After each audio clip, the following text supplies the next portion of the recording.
Okay, it is 6:30, and the Urban Design Commission meeting for December 10th, 2014 is called to order. Can I get a roll call, please? Mr. Sawhill? Here. Ms. Sullivan? Ms. Emerton? Here. Mr. Winchester? Ms. Ream? Here. Mr. Condon? Here. Mr. Leonetti? Here. Mr. Miller? Here. Thank you. Thank you. So on the first order of business under the special order of business, we need to, can I get a motion to postpone case 2014-0170 and case 2014-0187? These will be postponed to the January 14th meeting. We have a motion from Commissioner Winchester and a second from Commissioner Ream. Do we have any objection to postponing? Okay, those two cases are postponed. We don't have any minutes this evening, and there's nothing to approve on the consent agenda. So now we're moving on to the, oh, yeah. And do we have any disclosures for this evening? Commissioner Leonetti. Thank you, Madam Chair. For case number 2014-0188, the context-sensitive solutions project for PM&E, I live in the neighborhood, and I went to an open house in, I think, late September and just participated as a resident of the neighborhood. And I thought I would just bring that to the attention of the commission and see what everybody thought. I have no financial interest in the matter.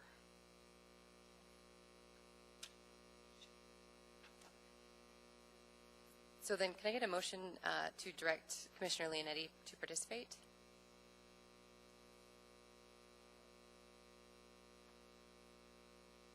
Okay, we have a motion to direct Commissioner Leonetti to participate from Commissioner Condon and second from Commissioner Winchester. Do we have any discussion? Does anybody have any questions for Commissioner Leonetti? Does anybody have any objection to Commissioner Leonetti participating? Okay, you've been directed to participate. Thank you. Do we have any additional disclosures? Okay. So now we'll be moving on to the regular agenda. And at this time, I'm going to read the appeal process. So an individual may have appeal rights relating to any action the Urban Design Commission takes, except Commission recommendations to the Assembly, which are not appealable. Appeals must be filed with the Clerk's Office within 20 days after approval by the Urban Design Commission of the resolution, which is the Commission's final decision. A fee for the appeal is required at the time of the filing. And an individual may request written findings from any Commission decision within 7 days.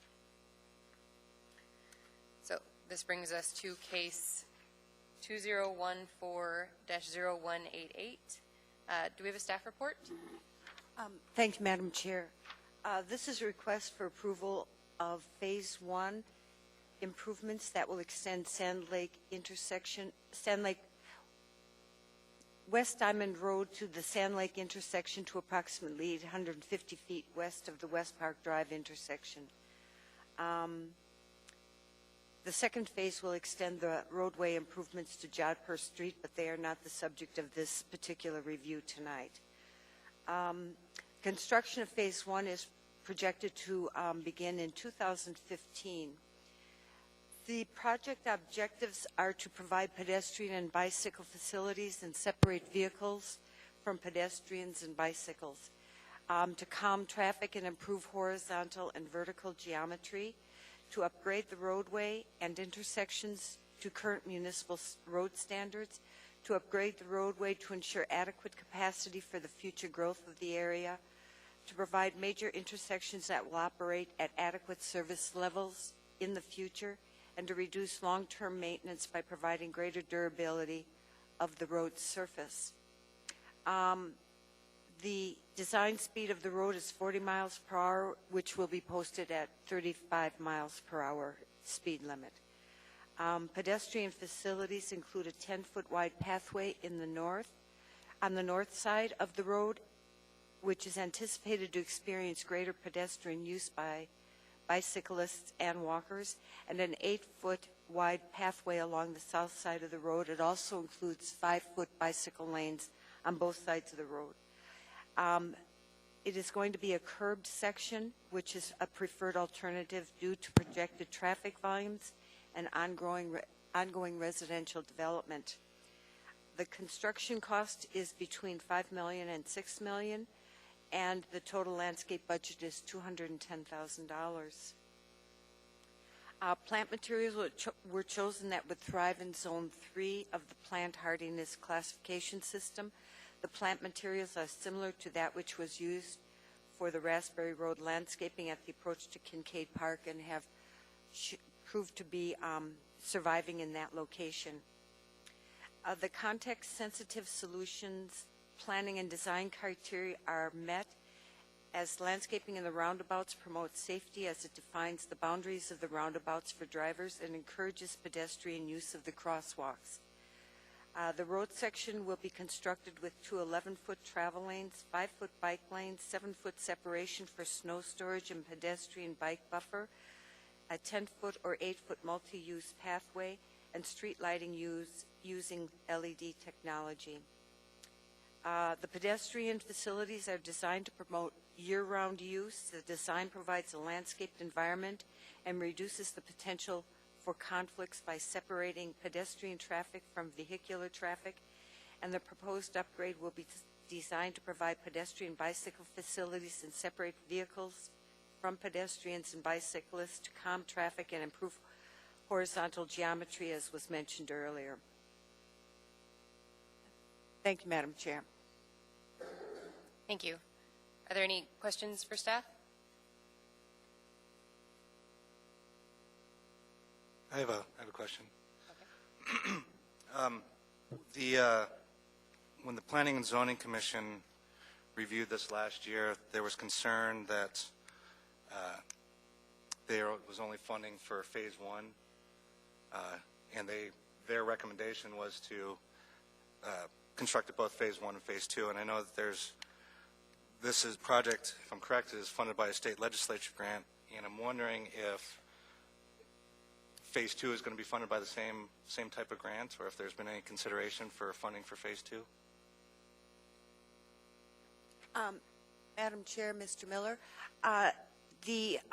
you're correct that the Planning and Zoning Commission had a problem with it being a 2-phased project. However, there was only funding enough for the one phase. It was the first phase. And I understand that funding for the second phase is going to be pursued through state grants. I understand there may not be the facility and funds in public works to undertake Phase 2. So that's my understanding, is that funding will be from state grants, trying to get state grants. Thank you. Commissioner Leonetti? Thank you, Madam Chair. I have a process question. So the Planning and Zoning Commission did not approve a pre-final DSR. Was a final DSR completed?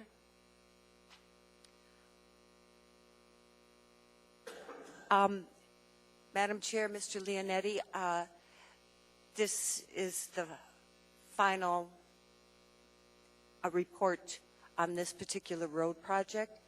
The funding has a time limit on it. The Public Works felt that the design issues had been resolved regarding drainage, pedestrian walkways, bicycle pathways. It was found that in review that there was a misconception that this did not meet the bicycle plan, but it did at the time it was being reviewed by the commission. Because there's a time limit on use of those grant funds, the Public Works manager decided that we need to go ahead or we will lose these funds and we will not have any improvements to West Diamond. So by code, it is allowed that the municipality may move forward with construction of a road project if it demonstrates that all of the requirements have been met for the design of the road project, which there is a letter on pages 10 and 11 whereby the deputy director did write to the Planning and Zoning Commission outlining their reasons for proceeding with the road project as it was presented to the commission, which the commission did not accept. Okay, so the main question that remains is if a administrative approval is a approved plan by the Planning and Zoning Commission, because I believe it's our responsibility to administer or further the plans that are approved by the P&Z. We don't have authority to approve any sort of DSR, and that's not what our intention is here tonight. But if there is not a plan approved by P&Z, I think everything we do is null and void. And I just wanted to confirm that that was not the case. Madam Chair, Mr. Leonetti, I have to say that that is not the case, that the Public Works has demonstrated that the plan as designed did meet the design criteria manual, the applicable plans, and it was properly at that stage of the design, it met all the requirements. Therefore, what is before the commission tonight is the landscaping and the context-sensitive design standards for the road project, which the design criteria standards have appear to have been met. Okay, thanks. And another question is a letter was sent to the Assembly by the chair of the Planning and Zoning Commission. Was there a response from the Assembly to that letter? Through the chair, I don't believe so. I didn't see a copy in our records of the first go-around before the Planning and Zoning Commission. So I don't believe that there was a response from the Assembly. Okay, thank you. Thank you. Do you have any, Commissioner Condon? Yes, Madam Chair. I'm confused about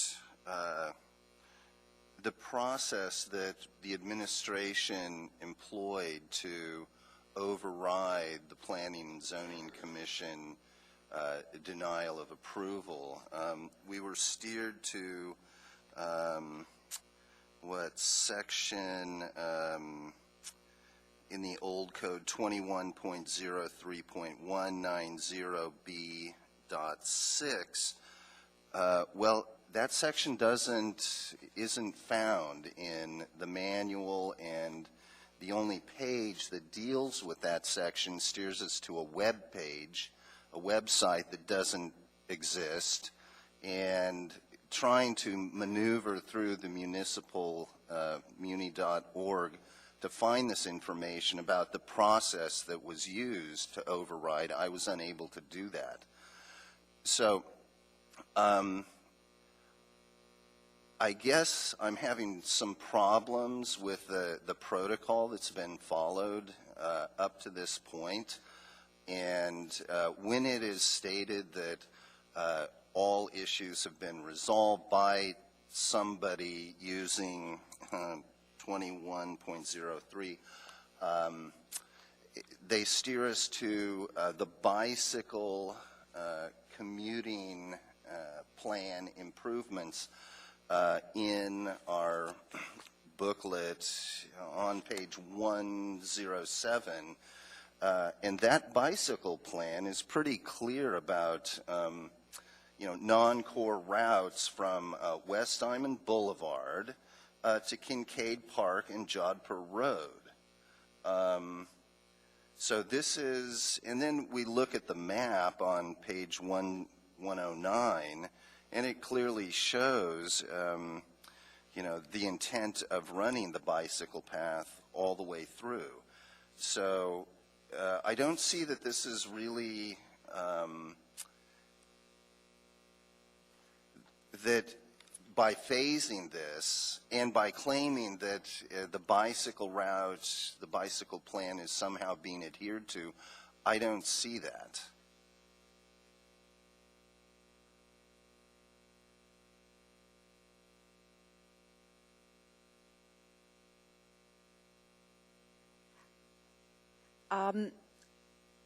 I was just reading the letter from the commission to the assembly, and I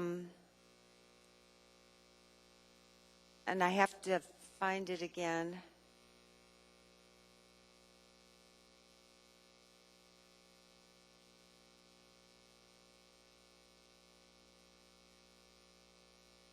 On page 13, of the packet, the letter from the commission to the assembly reads, in part, in general, the Anchorage Bicycle Plan should be the primary source document used in the design of bicycle facilities and should be cited in design reports such as the West Diamond Boulevard project. It is recognized that some discretion should be given to the designers in implementing the plan, since not all contingencies can be considered during the development of an area-wide plan such as the Anchorage Bicycle Plan. And they further say that they can see that the bicycle pathways separated were probably needed for the use of the road, because it is serving a more densely developed residential subdivision than would be in the second phase. So as to the design of the second phase, that's not before the commission tonight, and the commission itself did find that separated bicycle facility for higher dense, the West Park is developed at a higher density than the segment from Jodhpur to Kincaid is much rural.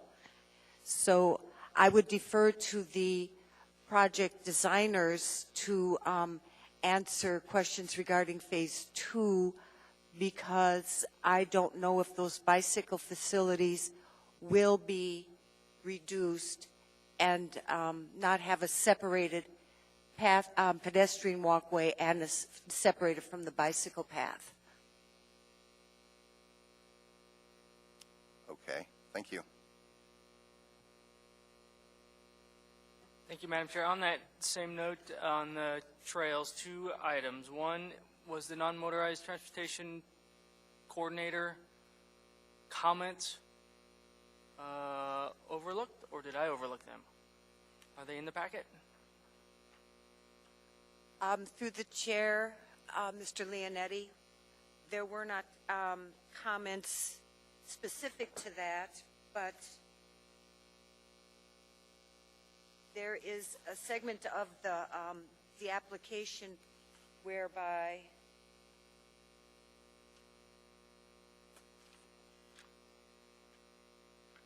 Typically, she provides, or they provide input on issues like this in regards to comments and their interpretation.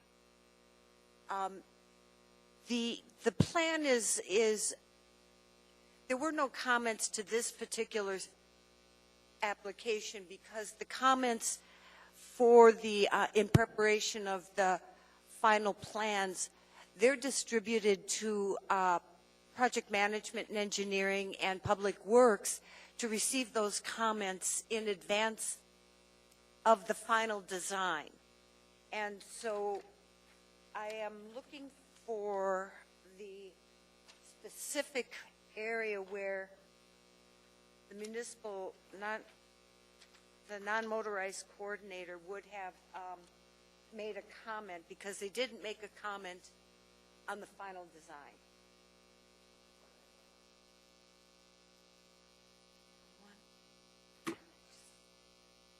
Oh.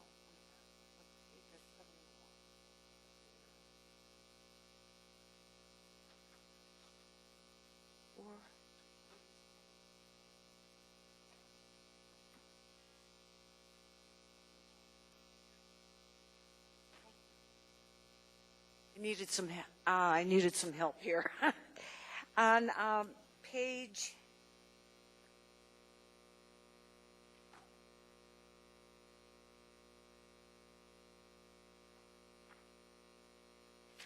it's page 71 of the packet, and I believe it's not on page 71.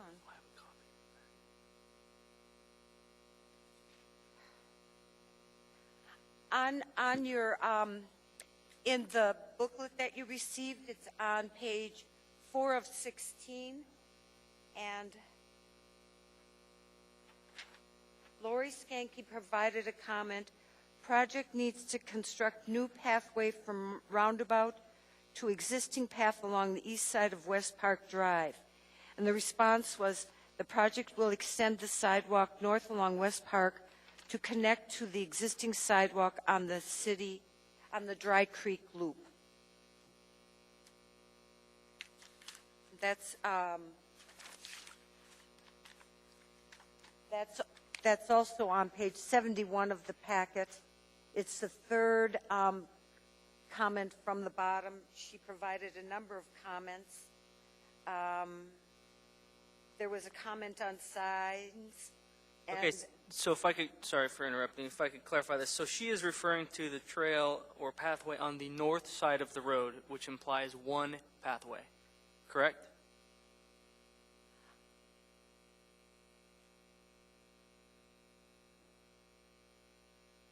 It was talking about a pathway. It wasn't addressing the bicycle route itself, the separated bicycle route.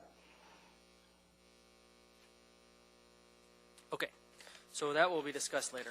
Another clarifying point, and this is important for the discussions tonight, I believe.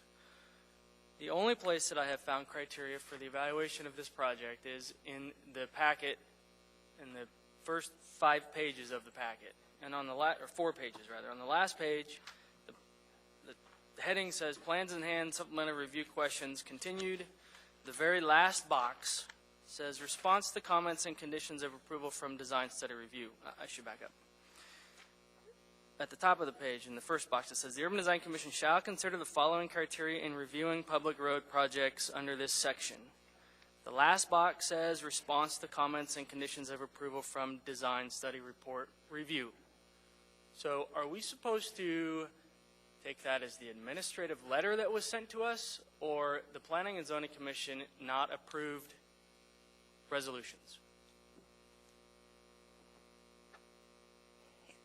Through the chair, it would be the points made in the administration's letter to the Assembly stating that they are proceeding with the road project because for the reasons stated in that letter on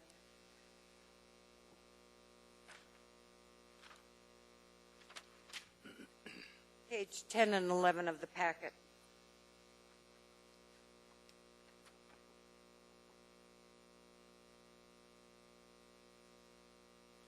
Okay, it is somewhat clear, and I hope to clarify other items later, but in that response letter, there are interpretations of the administration on what the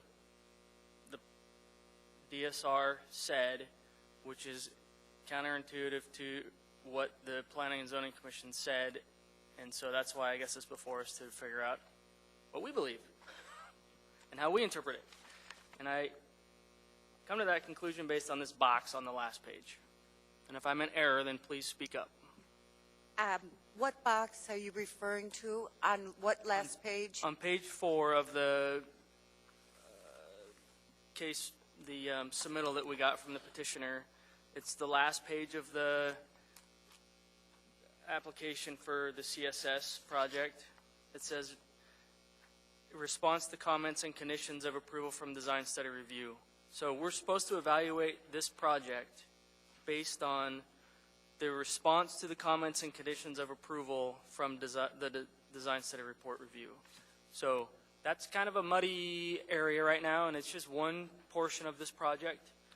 The other landscape areas that we're reviewing are pretty clear, but when one of the conditions are that they don't believe that there should be a trail on both sides of the road, and that's why they rejected it before, and the other responses that they believe they should be, those are not in agreement, and therefore we have, I would presume, to discuss it and make a determination.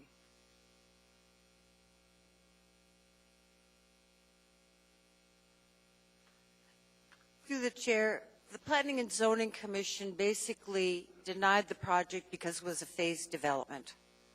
That condition is there's 2 or 3 comments in there, so I don't think it's just one. Am I correct with that? And we can go over that. And I don't want to belabor this, but I think it's important to be clear on what we're evaluating this on before the petitioner stands before us and we ask them questions. The resolution from the commission is stated in full on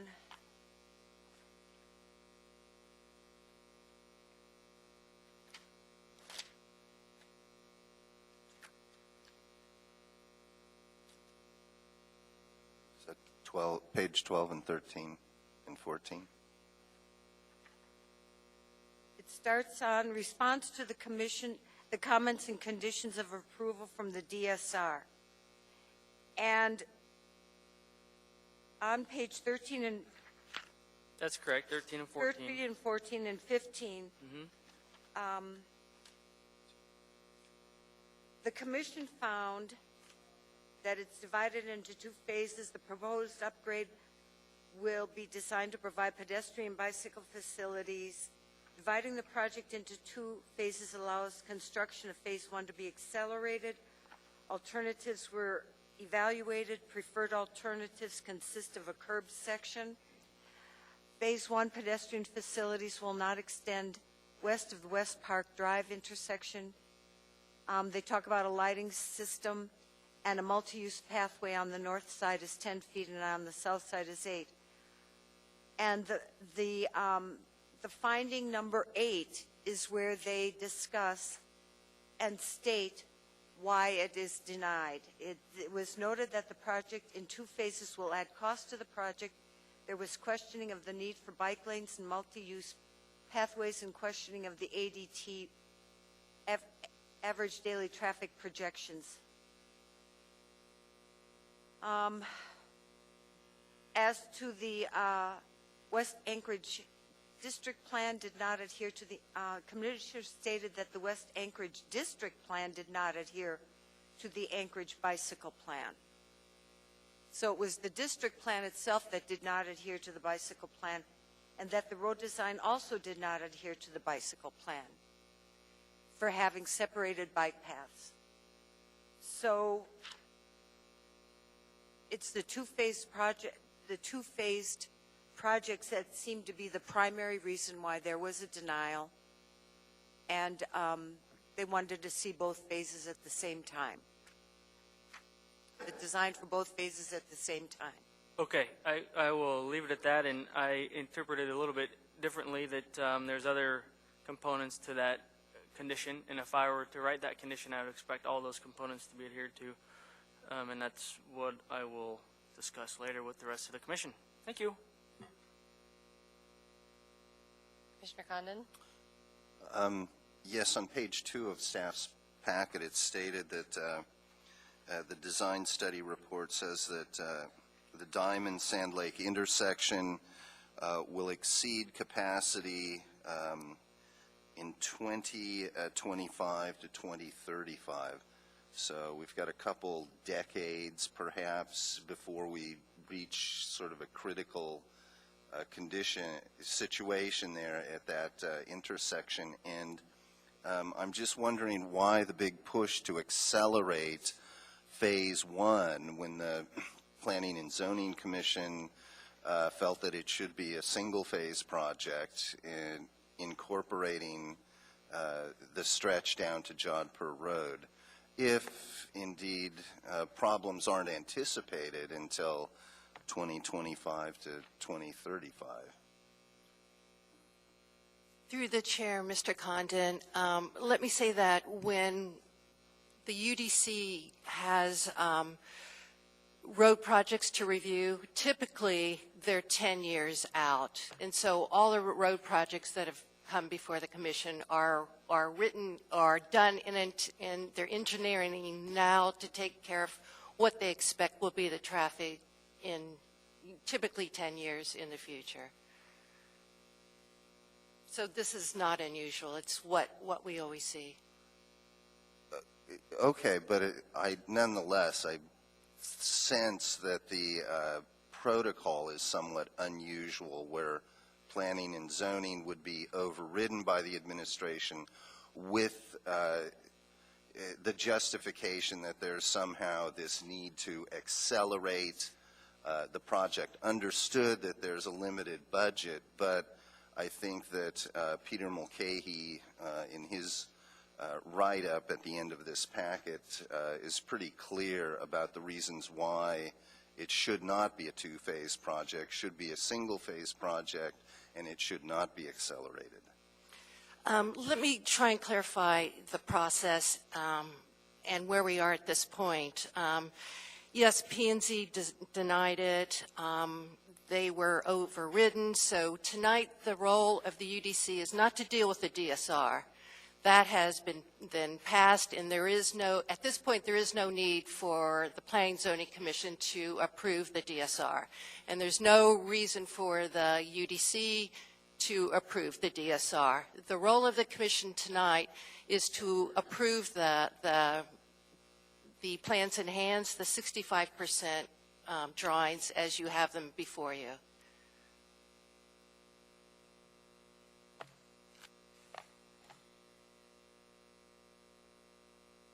Okay. Okay.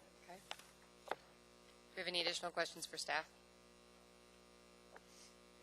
All right. Can the petitioner please come forward?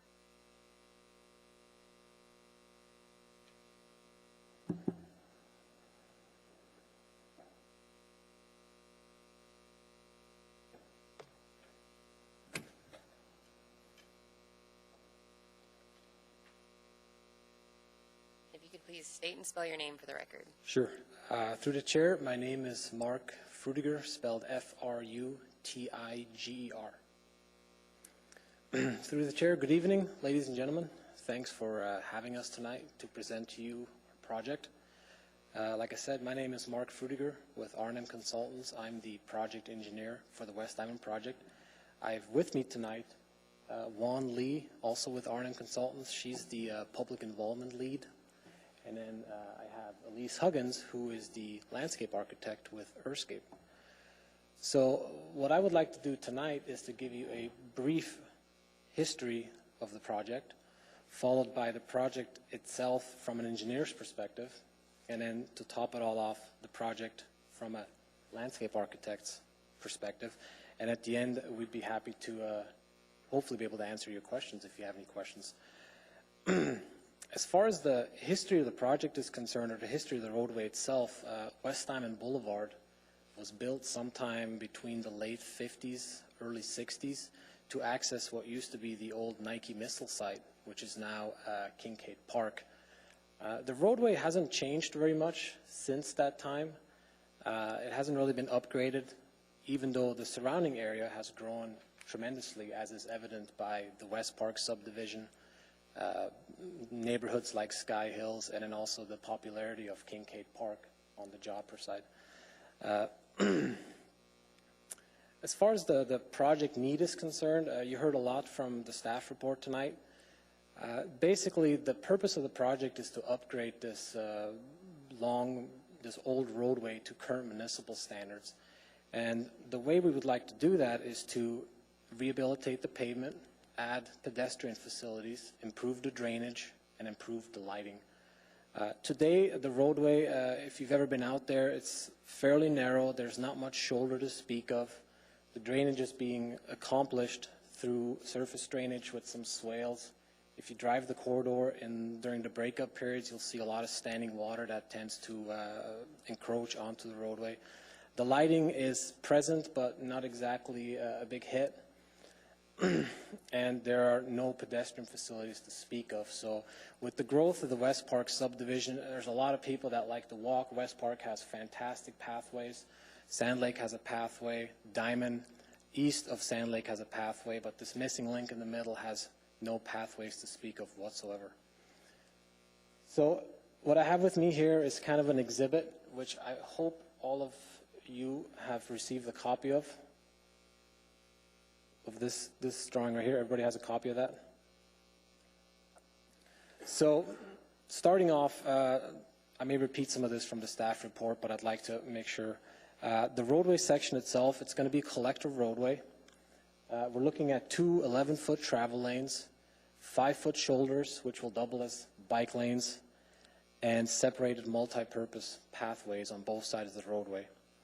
The intersections today at West Park and Sand Lake are fairly simple. They're both at a skew, which is not the best situation for entering the roadway. The side streets are stop controlled, so anybody on Diamond is free to travel as fast as they want to. What we're proposing to do at West Park and at Sand Lake is to install single-lane modern roundabouts. There was an analysis performed that looked at various ways to improve the intersections, signals, always stop control, turn lanes, etc. The best fit to meet the project goal, one of those is to calm traffic, is to install roundabouts. And the roundabouts would be sized to accommodate the traffic demand 10 or even 20 years from now. One thing of note is that the Sand Lake roundabout is actually within the jurisdiction of the DOT, so it's designed to be slightly larger than the West Park roundabout due to the fact that a lot more truck traffic travels on West Diamond and goes north on Sand Lake. So the design vehicle used for the Sand Lake roundabout was a bigger vehicle than the one used for the West Park roundabout. The other interesting fact about the roundabouts is that they're not circular in shape. Intuitively, a roundabout is a circle. These roundabouts were optimized by making them slight oval or ellipses. That was done to minimize the impact to adjacent properties, yet still be able to maintain the turning movements of the design vehicle through the roundabouts. The drainage happens to be one of my favorite parts of the project. What we're going with is curb and gutter, which is going to convey the roadway drainage to an underground storm drain system. And then from there, it's going to be collected into a underground detention infiltration system, which is actually a low-impact development alternative or low-impact development solution.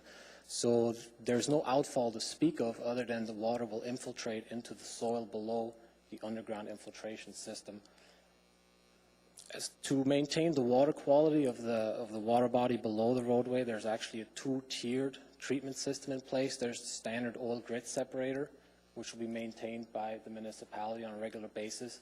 And then the underground infiltration system itself has the first row that's going to accept the first flush of the storm, and it's going to be able to capture some of the sediments and some of the things that float in the water and be able to be maintained.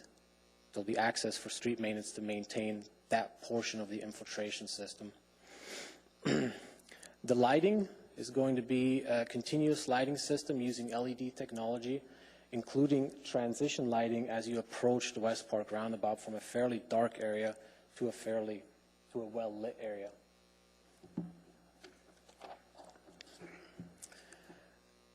Like I mentioned before, the non-motorized part of the project was a pretty big consideration since there's absolutely no facilities available today. So the project features pathways on both sides. It features bike lanes, which also double as shoulders.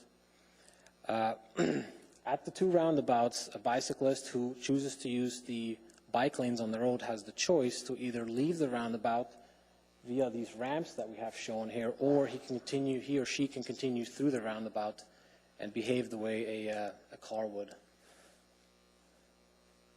Another portion of the project is to complete a missing link of the West Park sidewalk, which is basically going to complete the loop along West Park and then along West Diamond back up Sand Lake. There's a few utility upgrades that are part of this project. There's a water main extension that's going to happen at the West Park roundabout, basically an extension to the south and an extension to the west, as well as bringing the water across at the Sand Lake roundabout for future development to the south. The idea behind that is there's talk of development happening south of this portion of West Diamond Boulevard, and nobody wants to rip up a brand new roadway to extend utilities to a future development.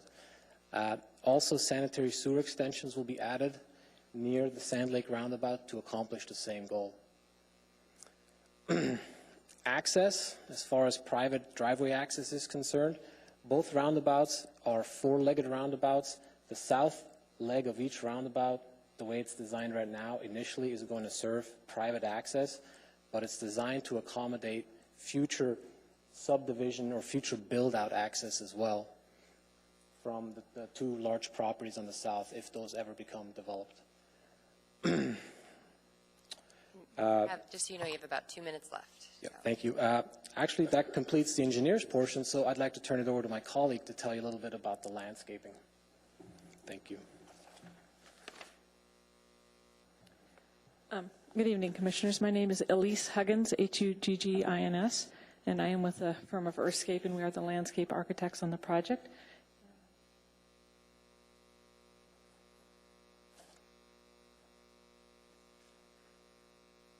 I believe you have the full set of drawings in your packet. This is really mostly just so I can point to something. The landscaping for this project was initially developed many, many months ago. We worked with the West Park community on the signage and some of the roadway landscaping. Then we had a community meeting. The community requested many things. They wanted more landscaping. They wanted a little bit different approach to the approach that we had taken.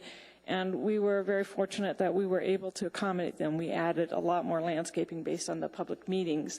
One of the desires was to have the landscape plan here match elements of the landscape plan at the opposite entry on Raspberry Road. So we did do an inventory of the Raspberry Road landscaping.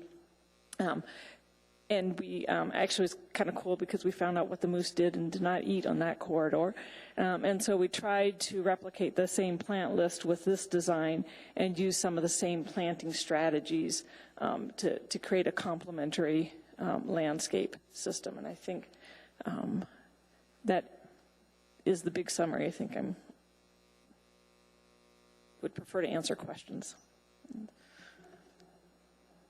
Thank you. It's about 5 seconds. Yeah. It was really close.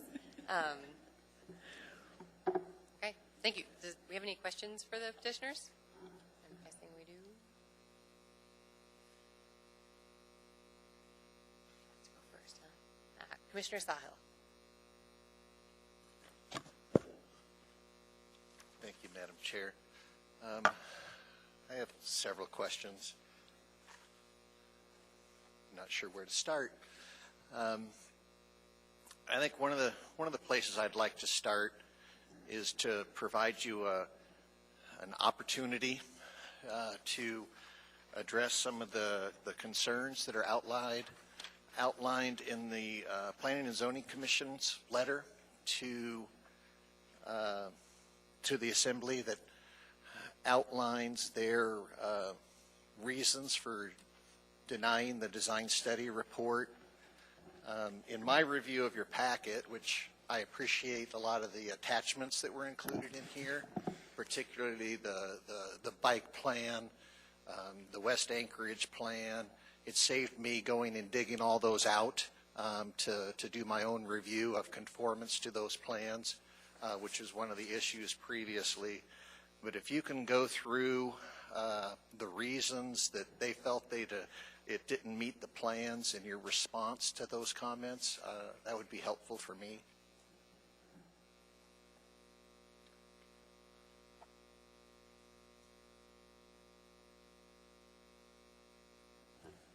Thank you. My name is Wan Lee. It's spelled V-A-N. Last name's Lee, L-E, and I'm with R&M Consultants. Thank you, through the chair, Commissioner Sahil, thank you for your question.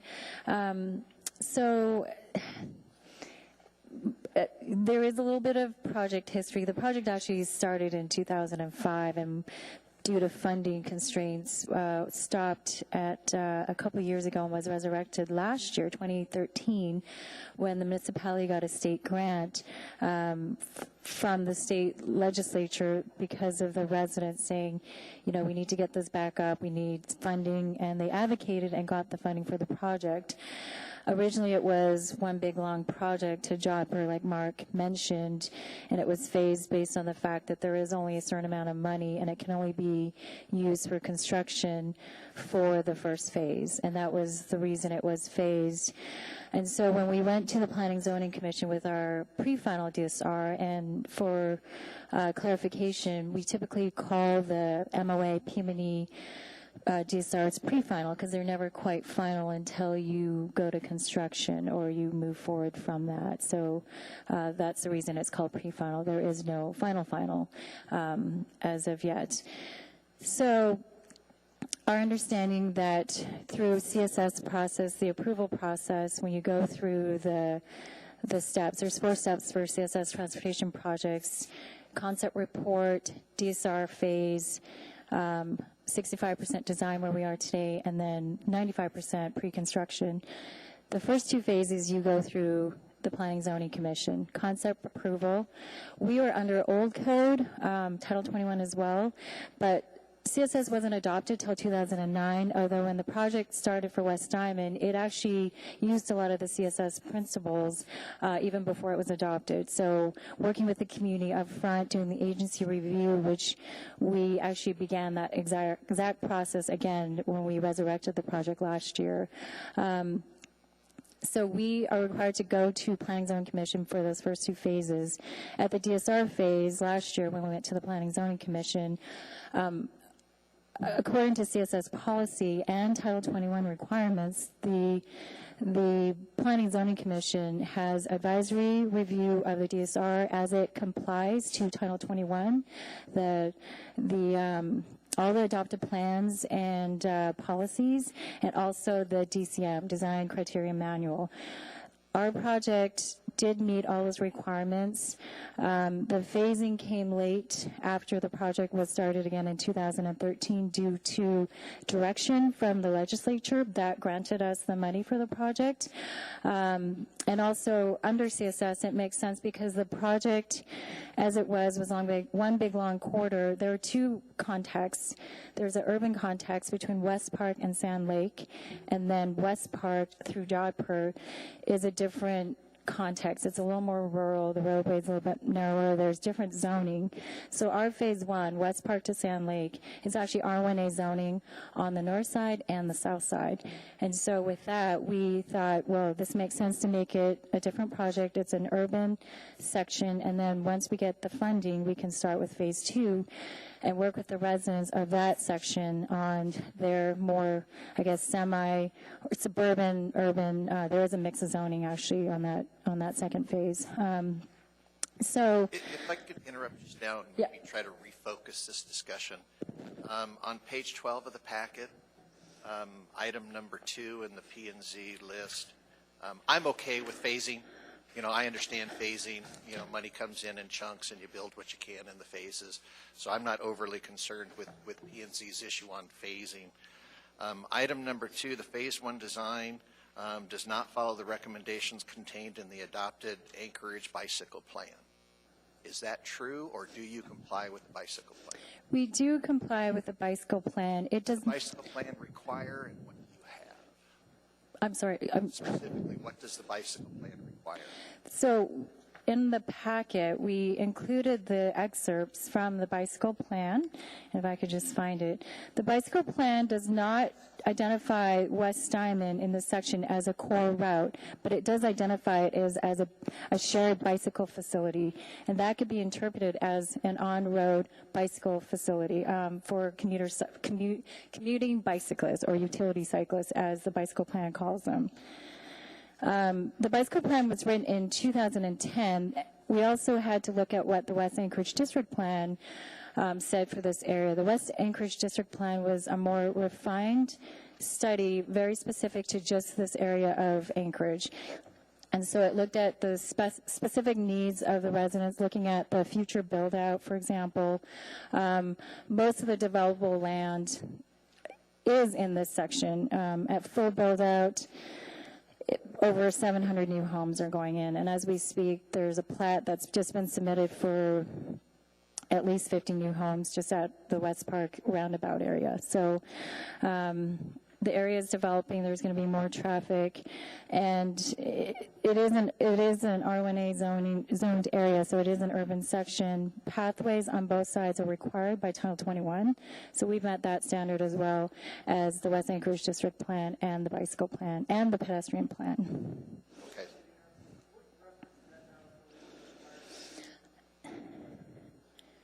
So I'm referencing, and it's in your plan compliance matrix, which starts on page 41 of the staff packet. So Title 21 determines what type of collector you have based on your adjacent zoning district. We have R1A on both the north and the south side of West Diamond between West Park and Sand Lake. So that determines if it's urban, rural, or suburban collector. So we have urban in this section.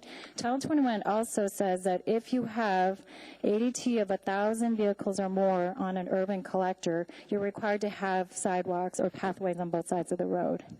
And that's why we put that in as well.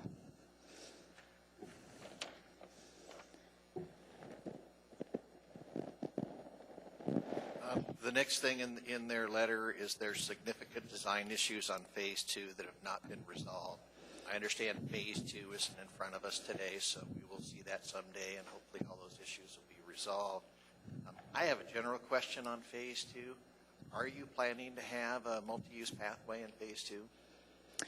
Yes, we are planning to. We're not quite there yet, but if we were to start that up tomorrow, that would be in the plans to have at least one multi-use pathway, and we would work with the community to ensure that that's also what they wanted. We did hear that that's what they wanted. The issue really was, should there be two? Is it appropriate to have two? Maybe it's not, but until we start that phase, we can't really give you a definitive answer. And we are building about 800 feet of West Diamond along that leg, so you'll come back and retrofit one or two multi-use pathways in that segment when you figure that out. Correct. Okay, thank you. And their next comment was about traffic volumes. I guess I don't know when they became experts on traffic volumes, so I'll let that one go. Actually, I can answer that question. So we did do a traffic analysis and got new counts for this last year. We had Kinney Engineering do a traffic analysis. But if you look at your packet, we have the MTP, AMAT's travel demand modeling for the area pulled out just as a reference to show you that in the future at full build out with the two new schools going to West Park, as well as the approximately 700 new homes that could be built on the vacant land there, we are going to have a lot more traffic than we have today. And the idea is that we want to be ahead of the curve. If you build it when the traffic is there, people are very upset that you didn't address the issues. And so knowing that, I mean, that's why this project started in 2005 with all the new development. We're trying to get ahead of the curve so that residents can keep going, I guess, where they need to go, especially with the two new schools that are planned. The lots have been acquired by the school district, and in the next 10 to 20 years, that demand is going to have those schools built. And so before that happens, anyone who lives near a school knows that they are terrific traffic generators. And so coming in now, I think is good planning, I would say. Yeah, I think you have the right standard here for this segment. I think it's the width of the collector you have is correct. I think it's the correct decision to have on-street bike lanes. This is my neighborhood. I walk this area all the time. I'm looking forward to this trail being connected. And I think it's appropriate to have pedestrian facilities on both sides of the road. So I think the basic design is good. I'm supportive of roundabouts for solutions for these intersections. I think that's a good choice of the alternatives you have. My next question is landscaping. Oh.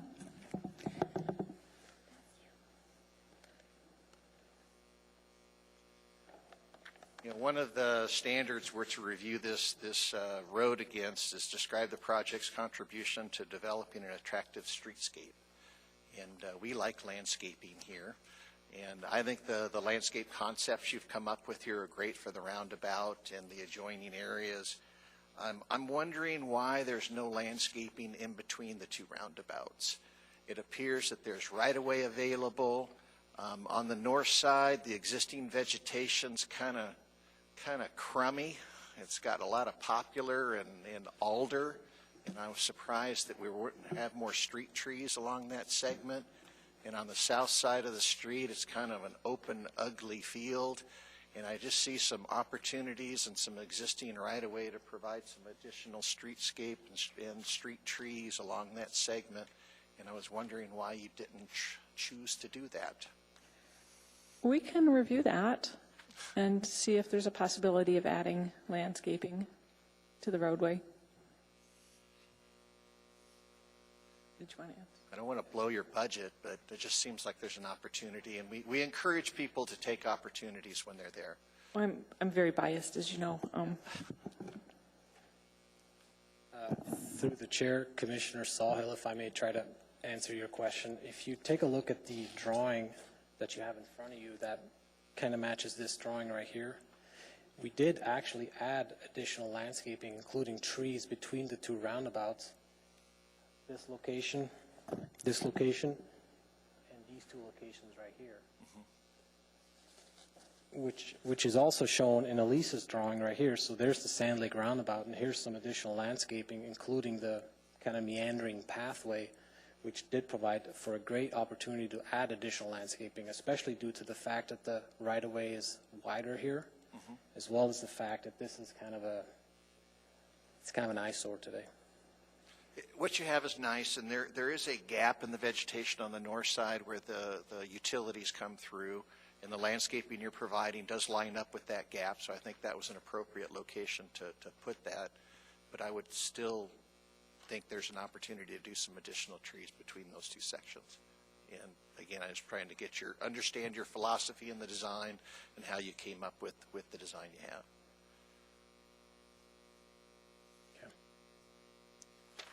And those are my questions for now. Thank you. Thank you. Commissioner Miller? Yes, thank you. I have a couple of questions on the drainage. I am a fan of LID, so I appreciate that you added that in. But I do have a couple of questions on it. First, if you look at, I'm wondering about, there's a low point, and this would be to the west of West Park Drive at about station 8010.53. And in the plan set, I don't see any drainage plans for that, and maybe I'm not seeing it right. But there is a low point there, and I'm wondering where the water's going to go at that spot. Okay. Through the chair, Commissioner Miller, I can answer that question, I think. Today, the drainage, actually the entire drainage today is just surface conveyance. Once this project's put in place, the drainage west of the West Park roundabout would follow the same patterns as it does today. We're not widening the roadway paved area very much, so the amount of water that's going to basically drain down the embankment into the low areas is not going to increase by a lot. Plus the roadway is about 15 feet higher than the low spot. So based on conversations we've had with residents that live in that area, the water essentially, the only time you see standing water in those low areas is during breakup. The rest of the time it drains, it infiltrates into the surface below those low points. There's really no place there's really nowhere for that water to go because it is so much lower. You know, the land rises as you go towards the bluff, and it also is uphill this way. So the idea is to keep the original drainage patterns the way they are today, which appear to be working. So did that, during spring breakup, does that flood the roadway, or is the roadway high enough up to not be a problem? The roadway is about 15 feet higher than the low-lying areas, and like I said, from conversations we've had with residents, it's not an issue at all. Okay, and then going on to the infiltration gallery, you had mentioned that there is standing water. Currently, there's standing water during the higher flow events, during breakup. What's the soil types around that area? It's a very good question. We perform percolation tests before we put these plants together with this underground infiltration system.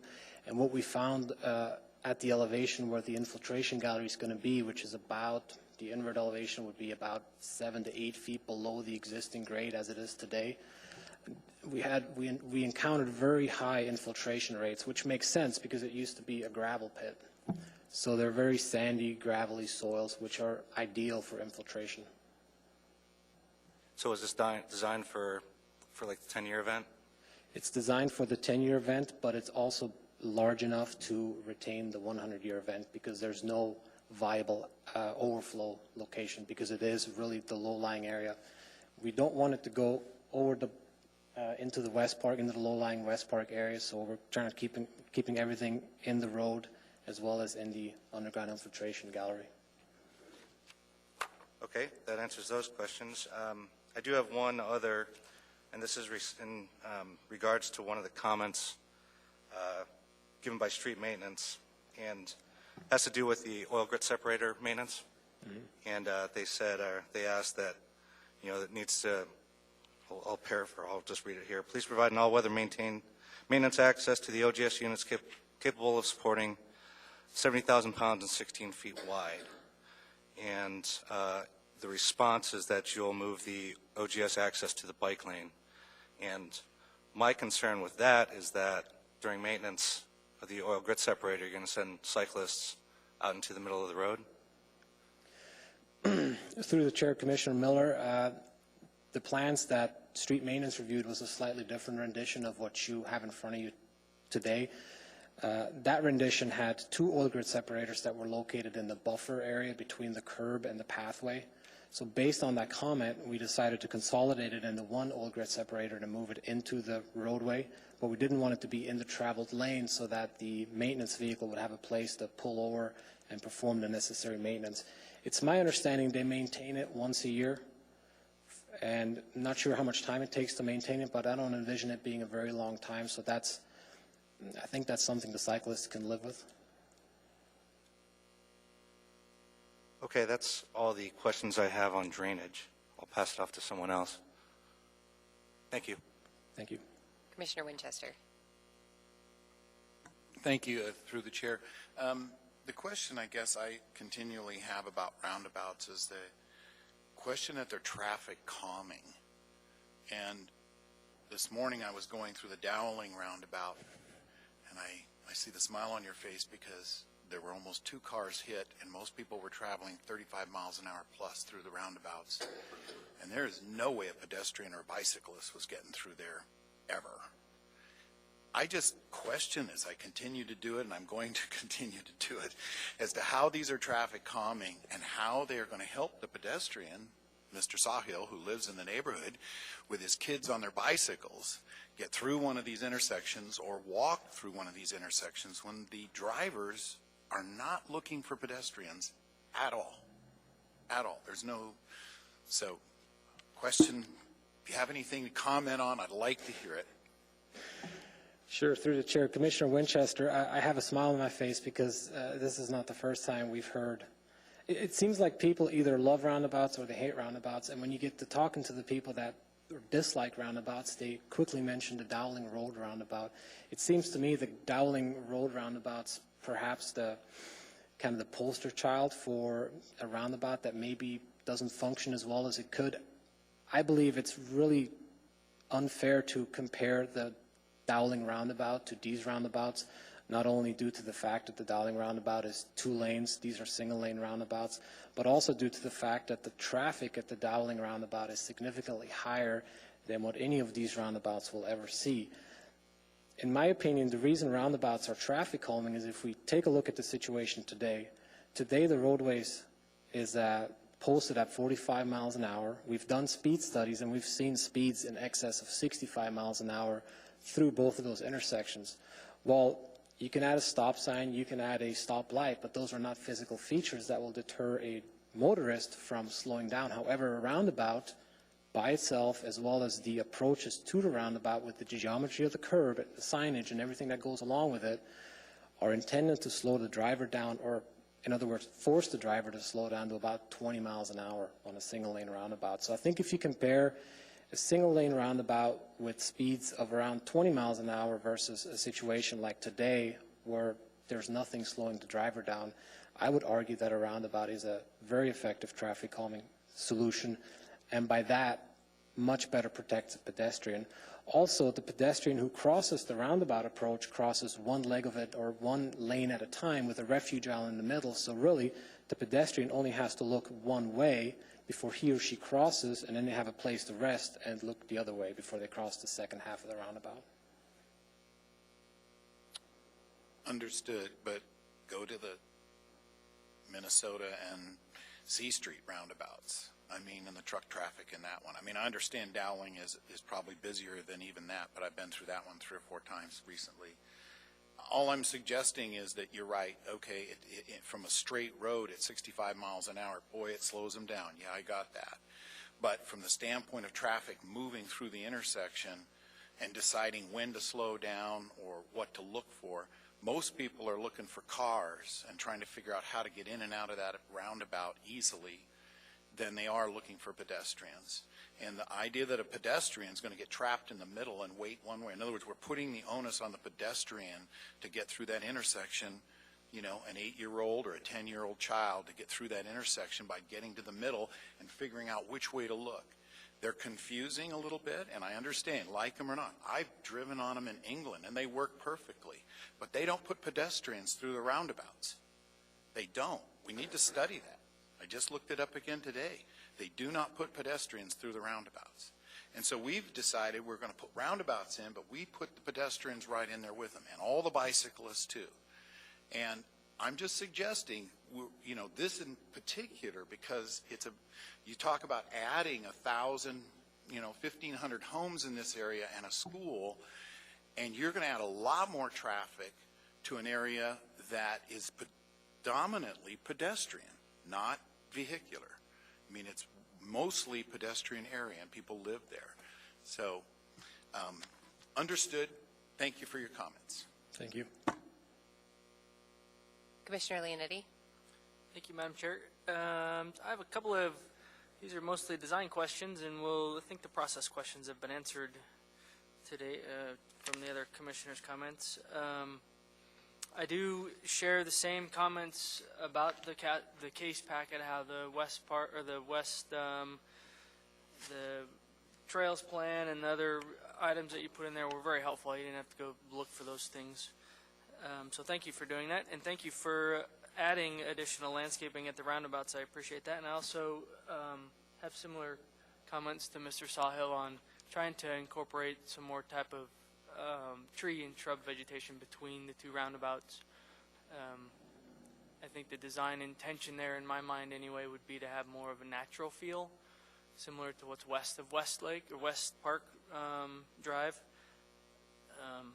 And as we go past the West Park Drive, I had some questions about the driveways that are being modified, and if it sounded like the residents were involved with the design of those.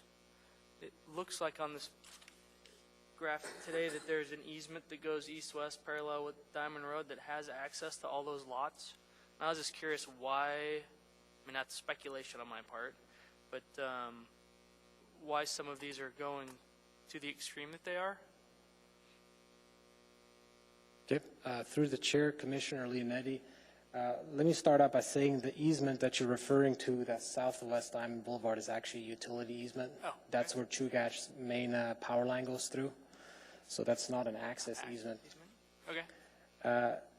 The other part of your question, yes, the residents were heavily involved in the decision that we finally came to add 3 individual driveways. As a matter of fact, we had countless meetings with basically the 4 property owners that are closest to West Park on the south side of the road.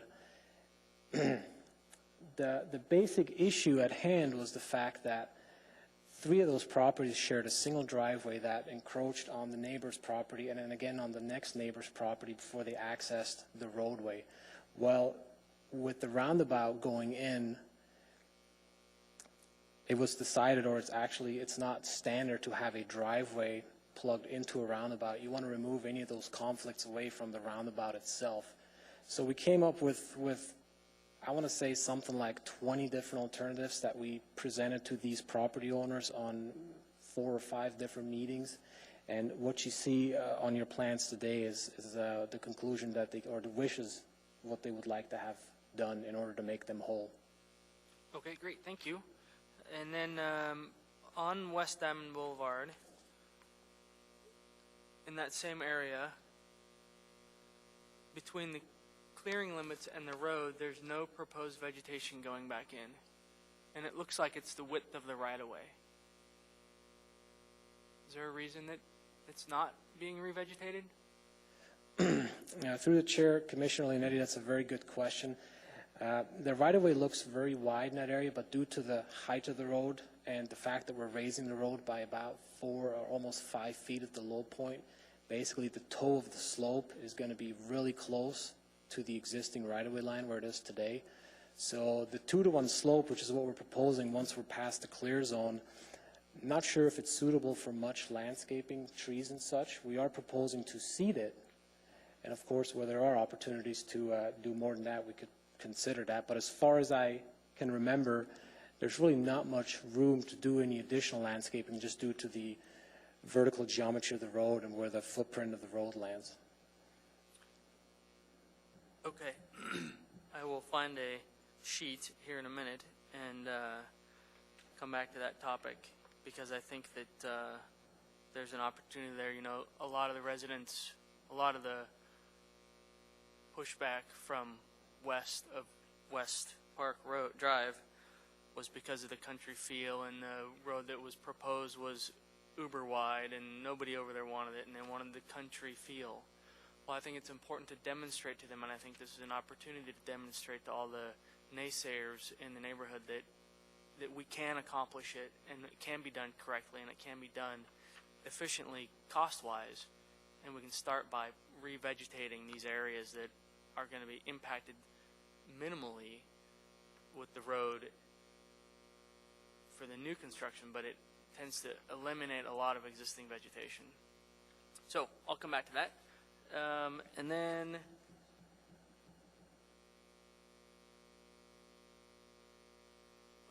this is kind of a construction question. Is it your intention to leave the road open between the roundabouts during construction? Through the chair, Commissioner Leonetti, right now the idea is to, if the DOT grants us the required permit, to close both intersections at the same time, as well as the stretch of road in between the 2 roundabouts. The reason being is that the stretch of road between the 2 roundabouts, if we leave it open but work on the 2 roundabouts, there's no access off of that stretch of road, so it makes no sense to leave the roadway open between the roundabouts but work on the roundabouts at the same time. So for efficiency and to minimize the disruption to the residents, it would be best if the whole thing could be constructed as one. So the road between the roundabouts would be closed? Correct. Would pedestrian access be limited or closed as well? I don't think there's much pedestrian access today, or Oh, there's a tremendous amount of pedestrian access. there's on the shoulders, I guess. Yep. Yeah. So No, the idea would be to close it to all traffic if possible. But like I said, it's pending a permit from the DOT because the Sand Lake Roundabout and a portion of that right-of-way falls within their jurisdiction. okay, so I would be very interested in having a condition that says to maintain pedestrian access between the two pathways that are, one is on Sand Lake Road on the west side, and the other one, which is on West Park Drive. You can connect to either side of the, well, actually on the west side of West Park Drive, because there's a lot of families that take their little strollers and roll through there, even in today's conditions. Do you think that would be feasible? Through the chair, it would be best, of course, if the contractor would have free reign over the entire right-of-way. However, pedestrian access and having to maintain pedestrian access is something that happens on a lot of projects. So if that were a condition, that would be feasible, yes. Okay, thank you. Another question that I have is, when you guys were doing the volume studies, did it project that half of the neighborhood came this way and the other half went north, or that everybody came south? Because I'm experiencing that there's a large majority of vehicles that go north to Raspberry. Through the chair, we had a sub-consultant do the traffic study for us, Kinney Engineering, who's a very reputable firm. I can't speak to the exact traffic movements that they use to project the numbers. I could venture a guess and say that the future traffic numbers have a lot to do with the build-out that's south of West Diamond Boulevard, which I would think would take West Diamond Boulevard to the west as opposed to going north. Plus, West Park, the West Park subdivision is being continuously added onto, especially the south half of it. Today, the majority of the homes are kind of from the middle to the north, correct, and the construction's still ongoing on the south half. So I would think that once the full build-out of West Park is in place, you would probably see more traffic going south as opposed to north, if that's the least path of resistance for them. Yeah, it seems like there's a lot of people who go to Raspberry, but okay, so that's good. And then a question on, for the landscape architect on vegetation, if there was a reason, or if you didn't consider Lyric Siberica on your plant list? The reason we didn't consider Lyric Siberica? Maybe it was just overlooked? Or? We basically followed the Raspberry Road plantings, and they didn't include larch. Okay. So no other reason. It's a moose-resistant, fairly moose-resistant plant, and it's a fine plant, and it would work fine there. Okay.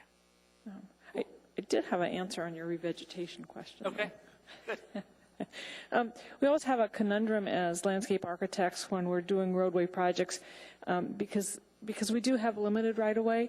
So in order to provide a reasonable landscapable slope of 3-to-1, it's our preference, it means we're taking out more vegetation. And the public is not very sympathetic to losing more trees to gain more trees.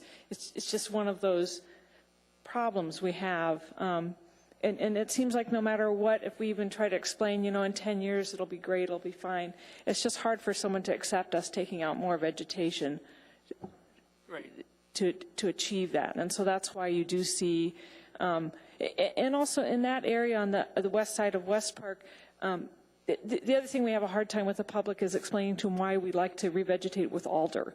And even in rural segments, alder's kind of thought of as, why would you even spend money planting that?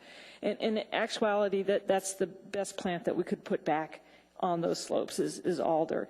So by the time the project's done and we reseed and topsoil those slopes, in 10 years, the alder will do kind of what we want it to do anyhow, and it will do it for free.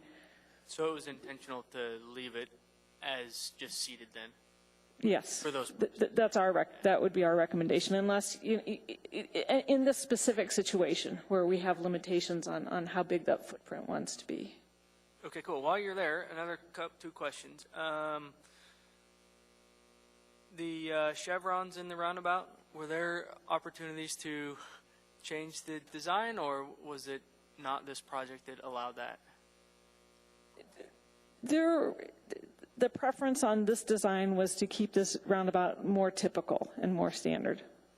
Okay, thank you. And then the textured concrete that's on the exterior of the roundabout, what's the reasoning behind it being concrete and textured?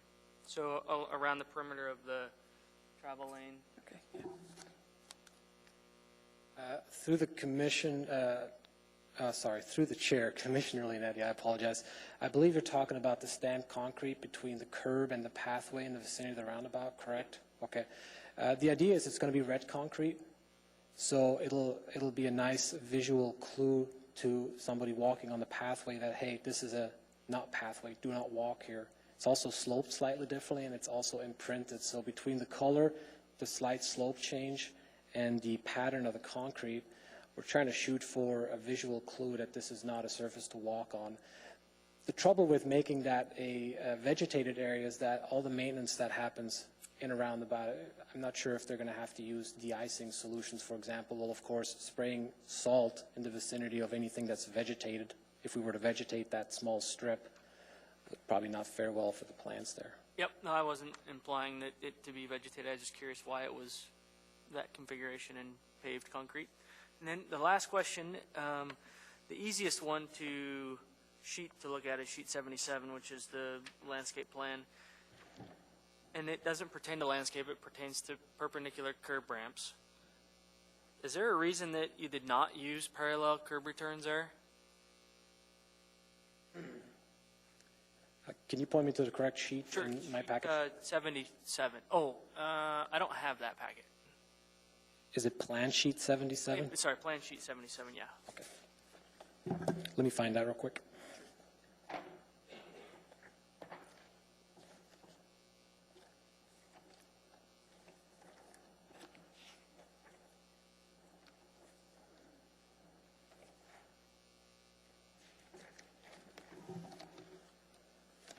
Yeah, I got it right here. So make sure I understand your question correctly. You're asking why we used perpendicular curb ramps instead of parallel curb ramps? Yes. Okay. One issue with parallel curb ramps is that you have to, in order to make a parallel curb ramp work, you would have to lower the entire pathway. Mm-hmm. So I would think from a bicyclist standpoint or somebody pushing a stroller, you would like to have that landing behind a perpendicular curb ramp that's not depressed. I myself, when I ride my bike down a roadway that has a lot of driveway, it has a pathway with a lot of driveway cuts, and you continuously go down and back up and down and back up. I think a parallel curb ramp would do the same kind of thing. So I think it's a bit of a smoother ride to go with a perpendicular curb ramp, which affords you those 5 feet or so behind the ramp that's at the same cross slope as the sidewalk or as the pathway. The concern that I have is that it projects into that pathway that you're referring to going down and back up. So if you have two people, one person's going to be hitting that perpendicular return and the other person's not. And so my preference would be to have it as a parallel curb return so that you would just go down and back up, and there's not that many of them here. But the design is detailed in the island crossings, actually. So I think it would be a simple... I'm not sure if the two people meeting in front of that ramp is a big concern due to the geometry of the pathway. I think it boils down to the convenience for the bicyclist who may be using that pathway versus the slight inconvenience of somebody having to cross behind that ramp. Okay, thanks. Commissioner Miller? Yes, thank you. I have since we're talking about roundabouts, I have a couple of questions on it as well. I read in some of the material somewhere that regarding snow storage was going to, in the roundabout, was going to be placed right around the perimeter. So that brings into some concern about visibility for pedestrians trying to cross, and if there is a 5-6 foot snow mound, how are vehicles going to see a pedestrian trying to cross to the refuge islands? Or just wondering if you had thought about that or if that had come up. Through the chair, Commissioner Miller, that has not come up yet. As far as I know, as far as the snow clearing procedure is concerned, I believe, in this case, the DOT, this is a DOT route, DOT snow clearing route, would first plow the snow onto the buffer between the pathway and the roundabout, which you're correct, it would sit there for a while, but then subsequently the municipality, I believe, would clear the pathway. And in doing so, I would think that any snow that would be obstructing, that would be mounted between the pathway and the curb would then be cast to the back of the pathway, hopefully solving that issue.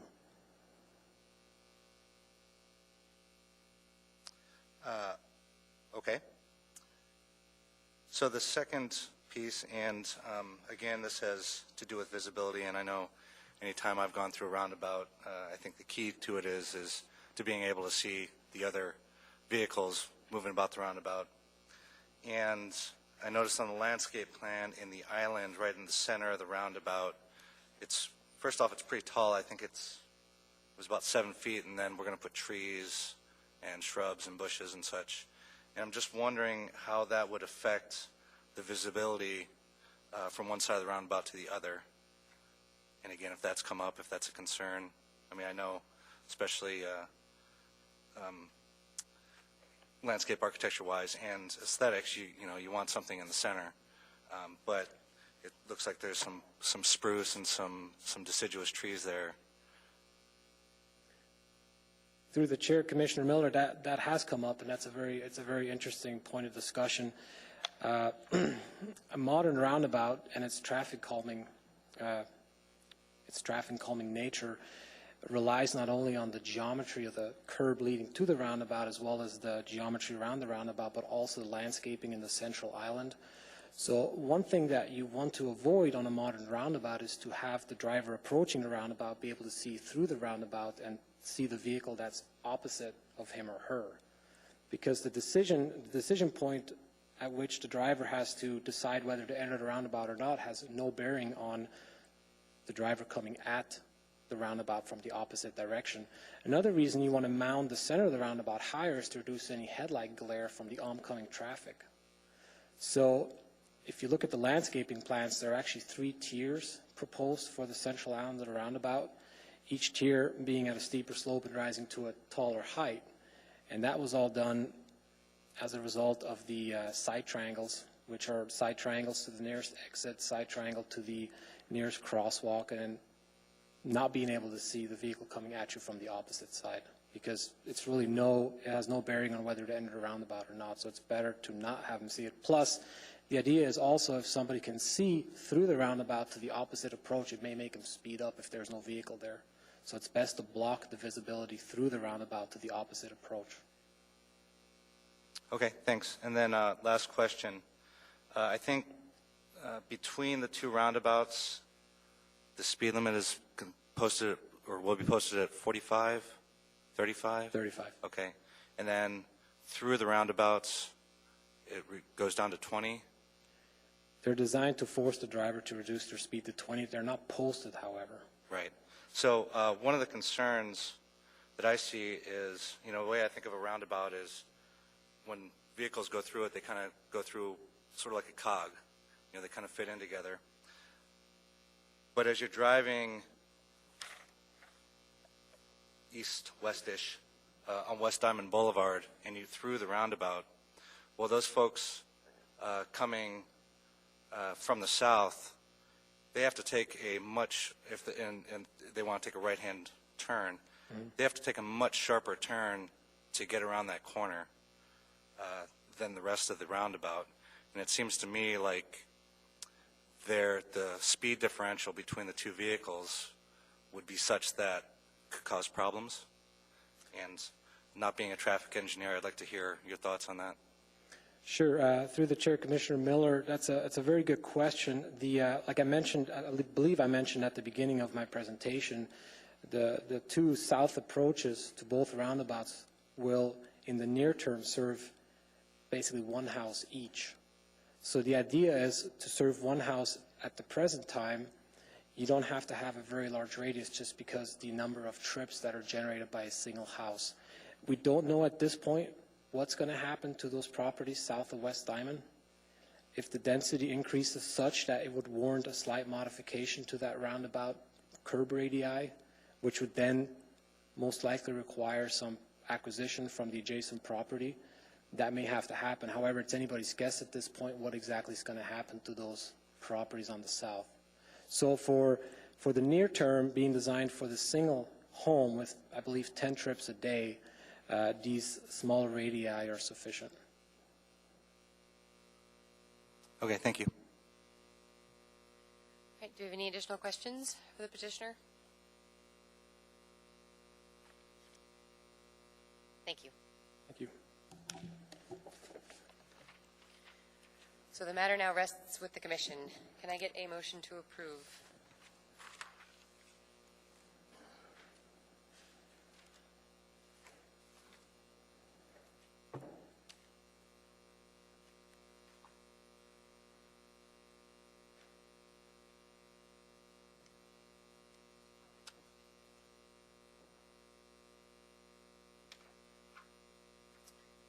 We have a motion to approve from Commissioner Miller and a second from Commissioner Sawhill.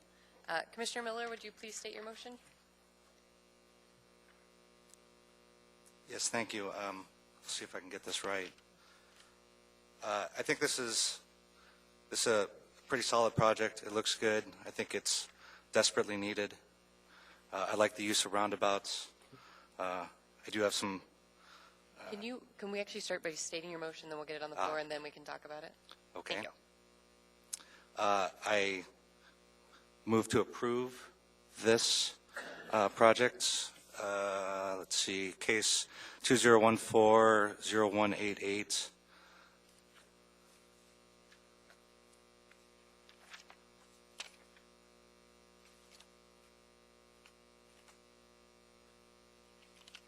I think with the commissions or the conditions made by the department. Do they have any conditions? You're right. And that which would be construction improvements related to this approval should be substantially in compliance with the West Diamond Boulevard Upgrade Phase 1, West Park Drive to Sand Lake Road, which is on file with the Planning Department. Okay. We have a motion to approve case 2014-0188, subject to staff recommendations, number 1. And Commissioner Miller, would you now please speak to your motion? So this is free form at Yes, this point? Yeah, now okay. you can okay. talk, yeah. Like I said, I think this is a good project. I'd like to see it built. The design of the roundabout, as you had mentioned, with the only serving one house to the south, I imagine that is going to change in the near future. I understand the limitations right now as far as the current design.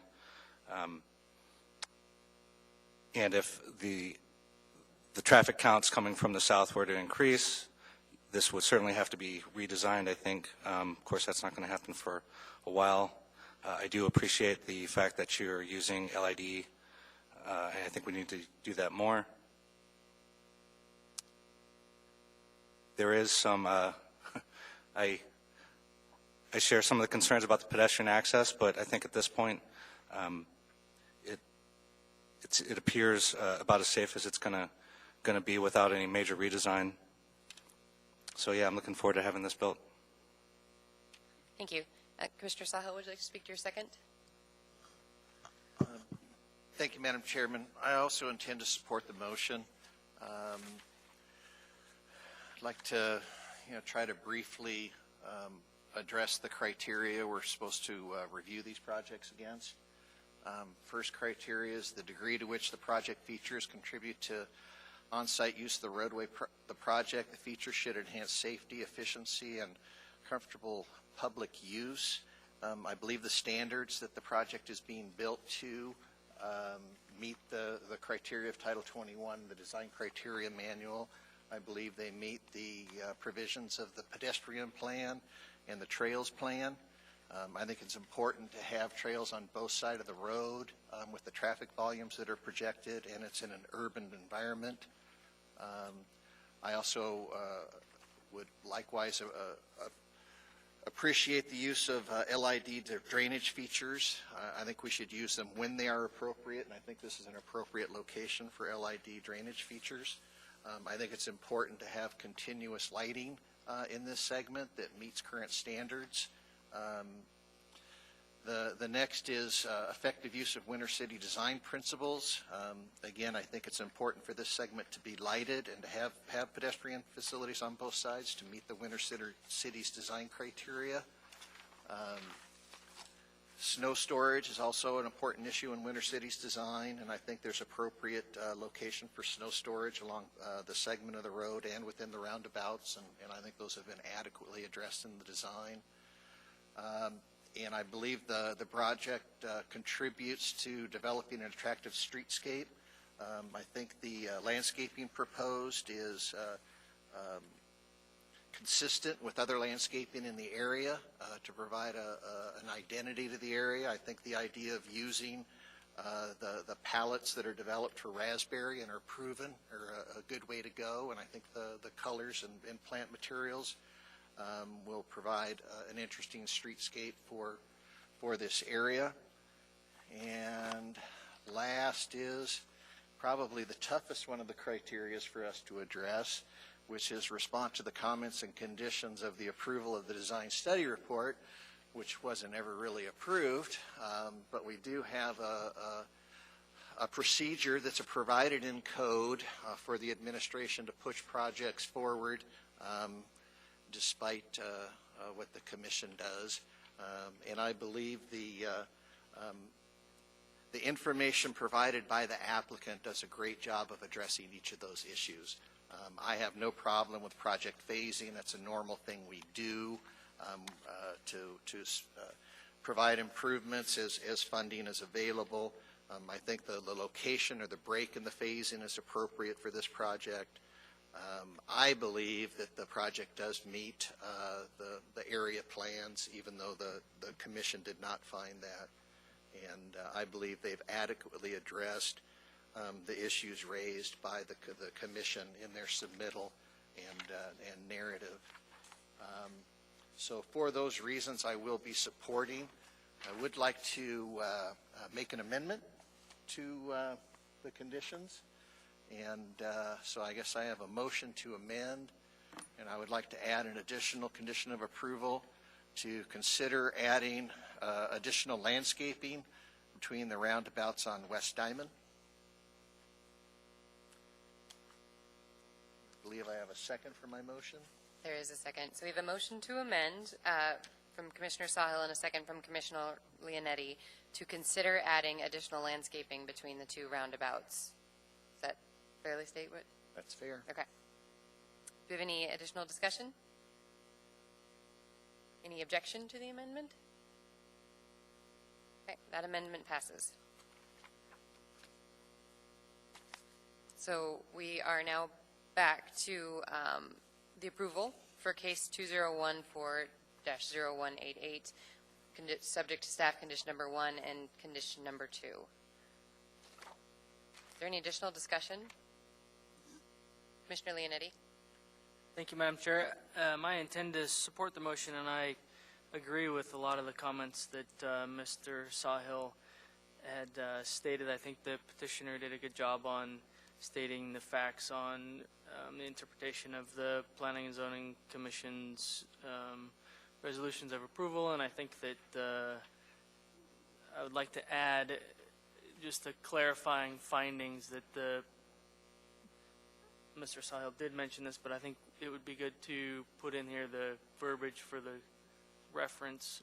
So the P&Z did not approve the pre-final design study report in the resolution 2013-52. The administration elected to move forward with preliminary design of the referred project in accordance with AMC 21.03.190B6.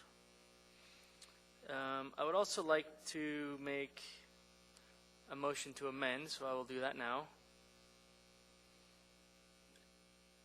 And the motion is that during construction, provide and maintain a pedestrian pathway along the north side of West Diamond Boulevard between West Park Drive and Sand Lake Road. The purpose of this pathway is to physically connect the pedestrian facilities on West Park Drive and Sand Lake Road during construction.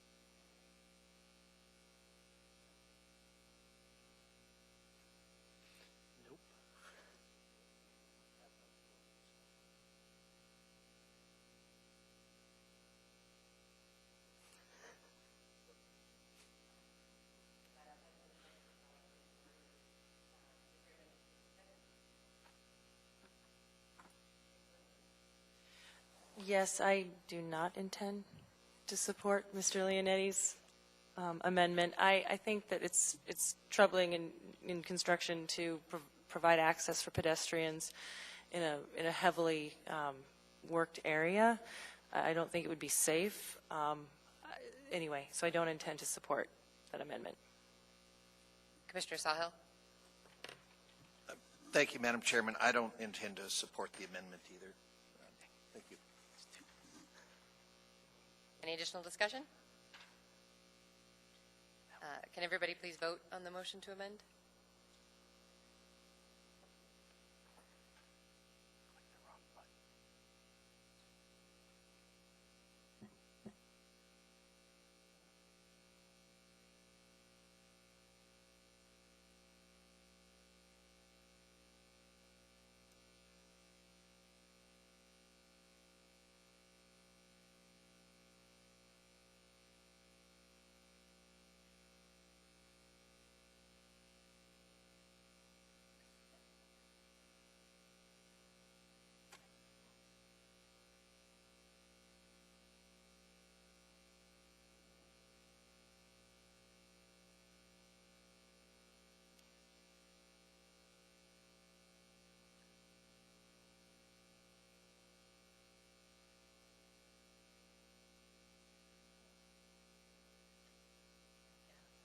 Closed, though. It's closed. This vote is closed.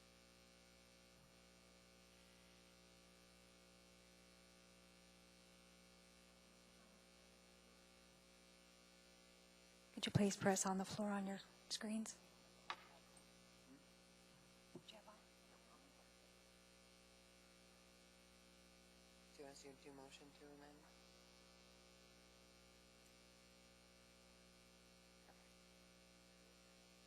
Commissioner Leonetti, can you put the motion to amend again? And then can you second, please? Thank you.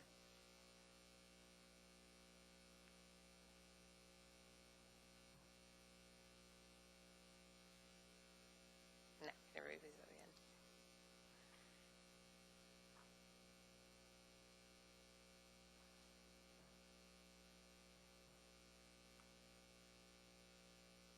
I think we're good, yep. So that motion has failed. So we're back to the main motion for approval with subject to conditions 1 and 2.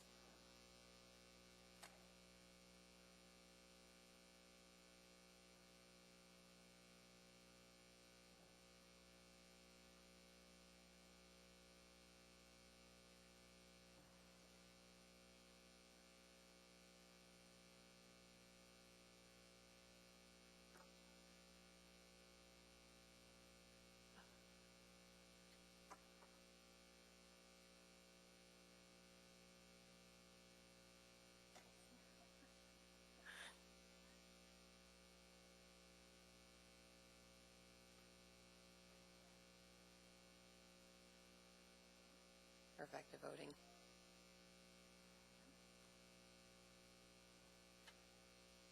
Yeah, subject to staff conditions.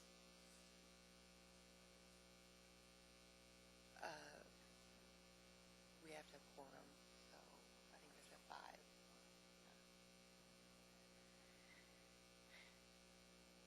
So no more discussion. So now what's on your screens is voting for the main motion.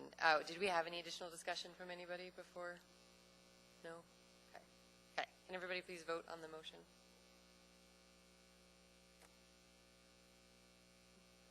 Madam Chair, yeah. It has amendment for you?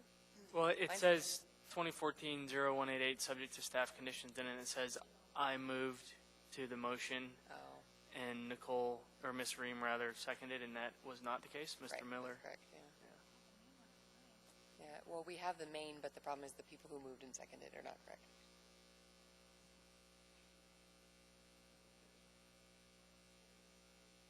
I think.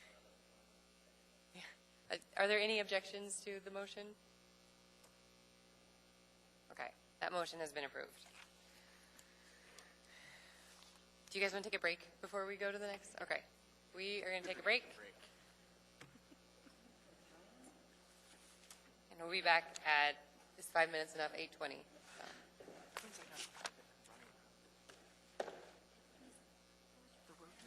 still says voting in progress. It's all closed. Right.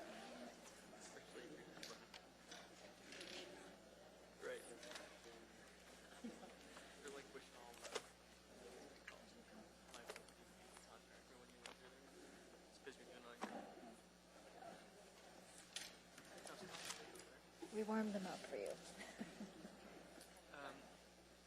I live north of Rapid, so it's kind of off. Closer to Rapid. It's called Muirwood.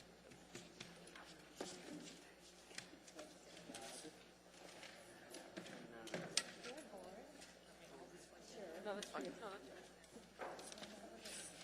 You do? Oh, you did? Oh, well.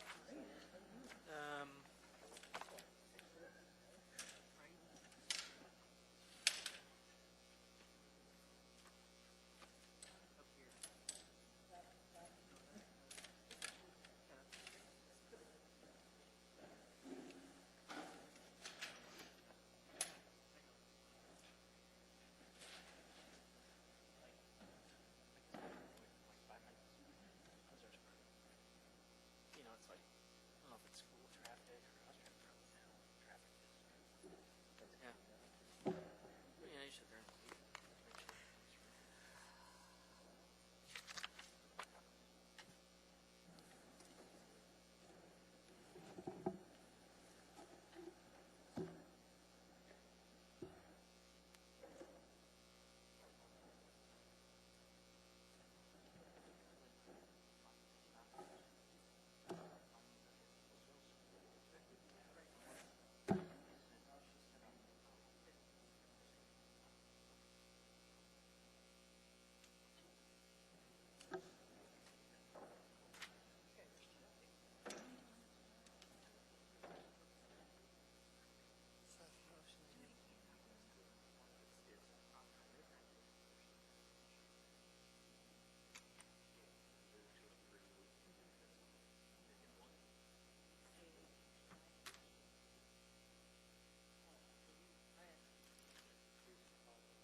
Can I just reset the motion? It says reset motion.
All right, we are back from our break as it is now 8:20.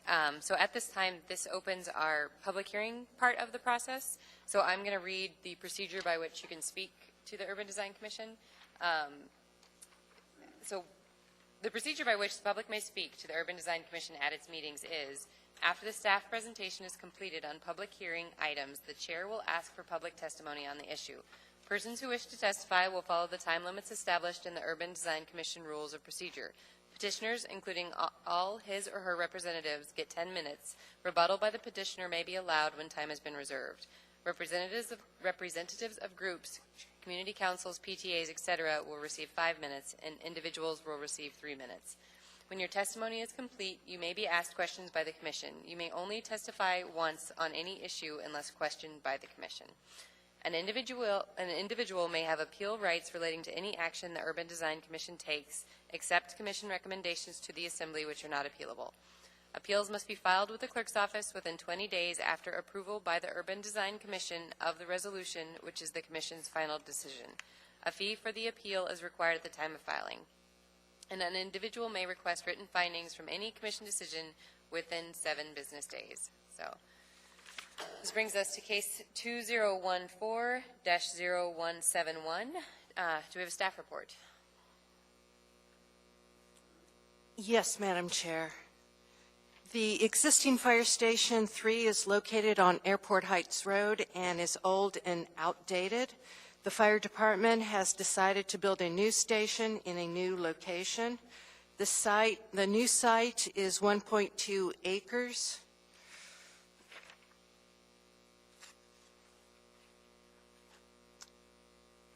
I just want to point out that you all have seen there have been kind of new drawings laid before you tonight.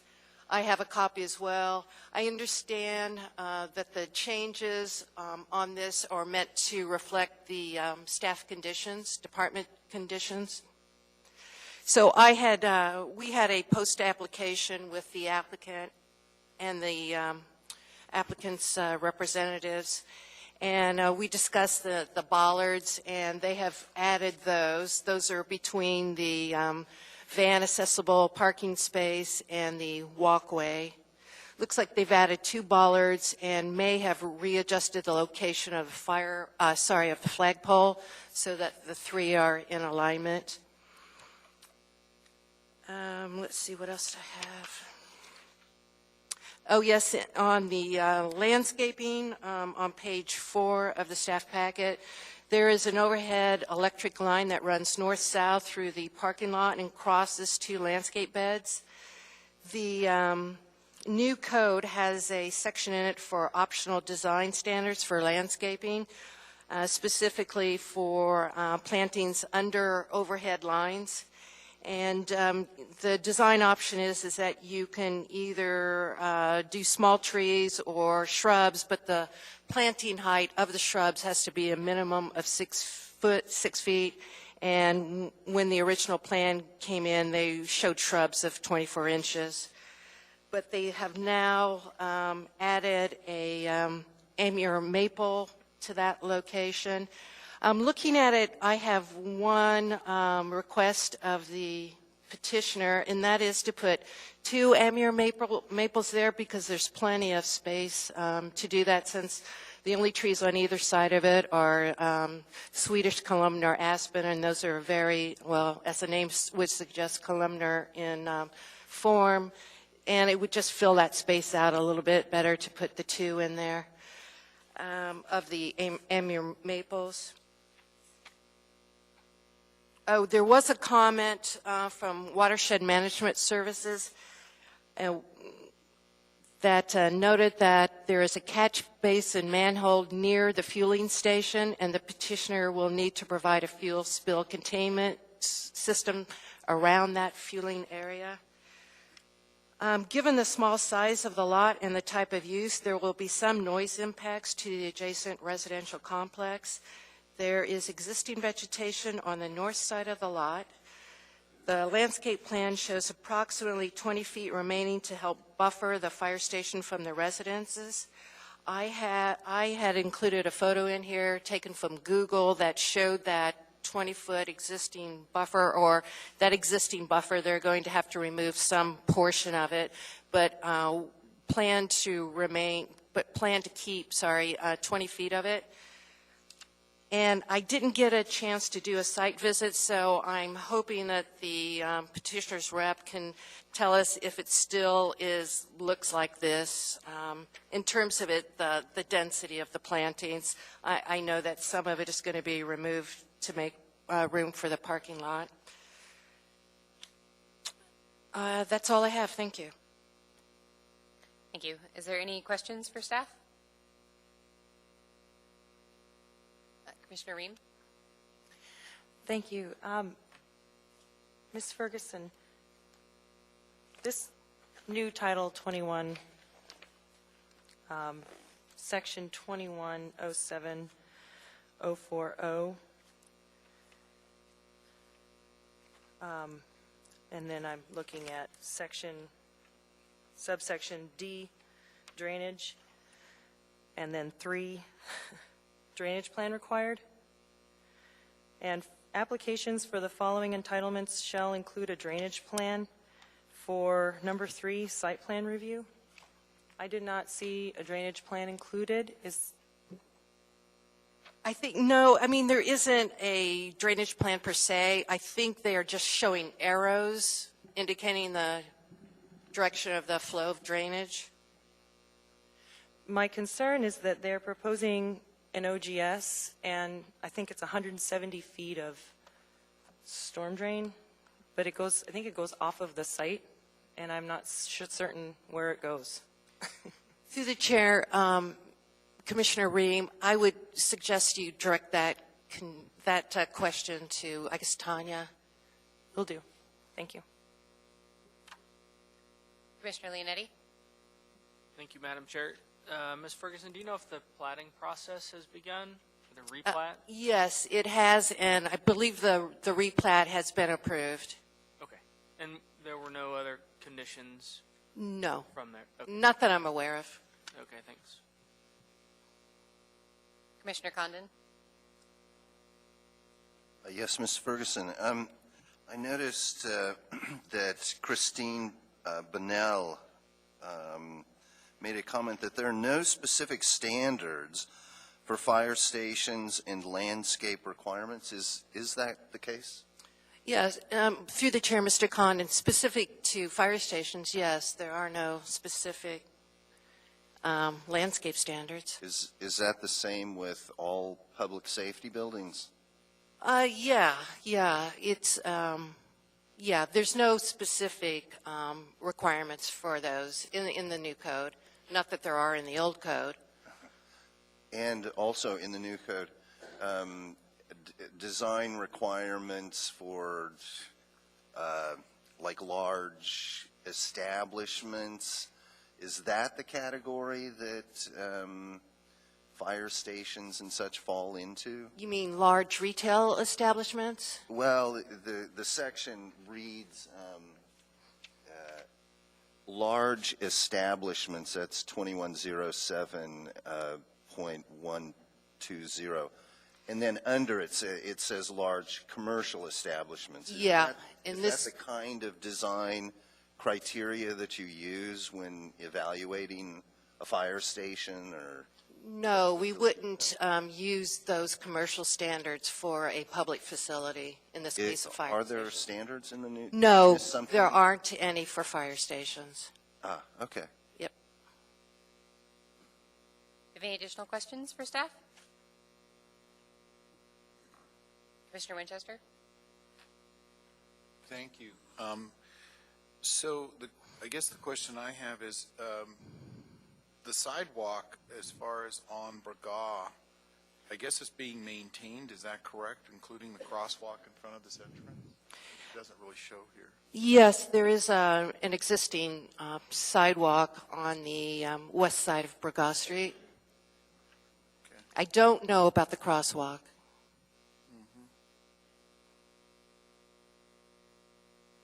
Yeah, there's actually a hill in Braga Street there where this driveway is going to be entering, so it's going to be an interesting. Yes, I think that was a design challenge for the designers. I assume it was. Thank you. Thank you. Okay, do we have any additional questions for staff? All right. This is where we open the public hearing. If the petitioner could please come forward and provide a presentation. Hello, Madam Chair, members of the Commission. My name is Tanya Hickok, HIC, KOK with Dowell HKM. With me tonight in the audience is Deputy Chief John Jazowski with the Anchorage Fire Department, Tony Friel with Municipal Public Works, as well as members of the design team, Blaze Burkhart and Dave Dreer with Burkhart Croft, as well as Terry Schoenthal and Cameron Ares Mendez, landscape architects with Dowell HKM. So, before you tonight is a major site plan review under the new Title 21 code. This use is considered a public facility fire station use. It's very specific in new code. We do follow the design standards of 2107. If you'll look into the packet, there is an outline beginning on page 39 and addresses all the specific design standards that we do meet. This project has a very fairly long history, recent history. We've been looking at this project for over 4 years. Back then, we were looking at redesigning, renovating the existing fire station that's located on Airport Heights. And at that time, it was decided that the project could not bear the cost of rehabilitating that site. And so we then went before and did a site selection study. So Dowell did that site selection study in 2012, and during that study, we used GIS modeling to determine where the 4-minute area, which is a national approved area, time frame for fire departments, of where within 4 minutes would you cover in an emergency situation. And during that modeling process, we found that there was a fairly large area in Mount View in the northeast corner that also coincidentally had a very large call volume, was not getting covered by the Fire Station 3. And so one of our main goals was trying to figure out how we could reach the most volume in the quickest amount of time in 4 minutes. And during that study, we found that this area along Burgaw Corridor was an ideal location, and therefore we came up with this site, which was about an acre right in front of the Pacific Northern Academy, which was then owned running as the Pacific Northern Academy. Since then, the municipality through HLB has entered into a purchase and sale agreement with Pacific Northern Academy, which is leasing currently the site to the Alaska Native Charter School, and that agreement is within. It just needs the plat to be recorded. The plat has been approved. From my understanding, it is in Mylar form, and it's so near recording, if not later the end of this year, at the beginning of next year, and then the sale can be finalized. I did bring, Commissioner Ream, I did bring a site plan, the drainage plan, if you wanted to see it at the 65% level. So it's a little further along, because when we made the submittal, it was at the conceptual level, which was at 35%. So I can bring it to you. Should I bring it to everybody?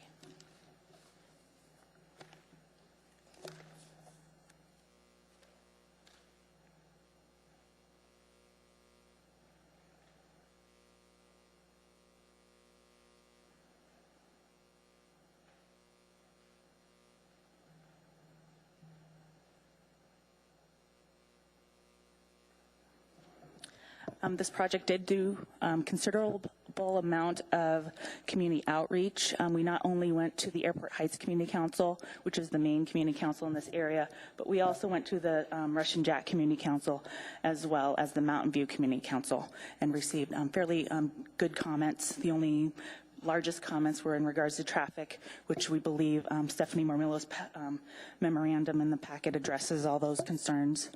So with that, I'd be happy to turn it over to Terry Schoenthal to kind of talk a little bit about the site plan and the landscape plan.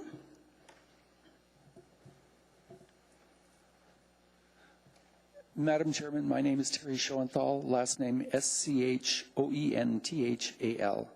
And I'll quickly work through the landscape plan on this project.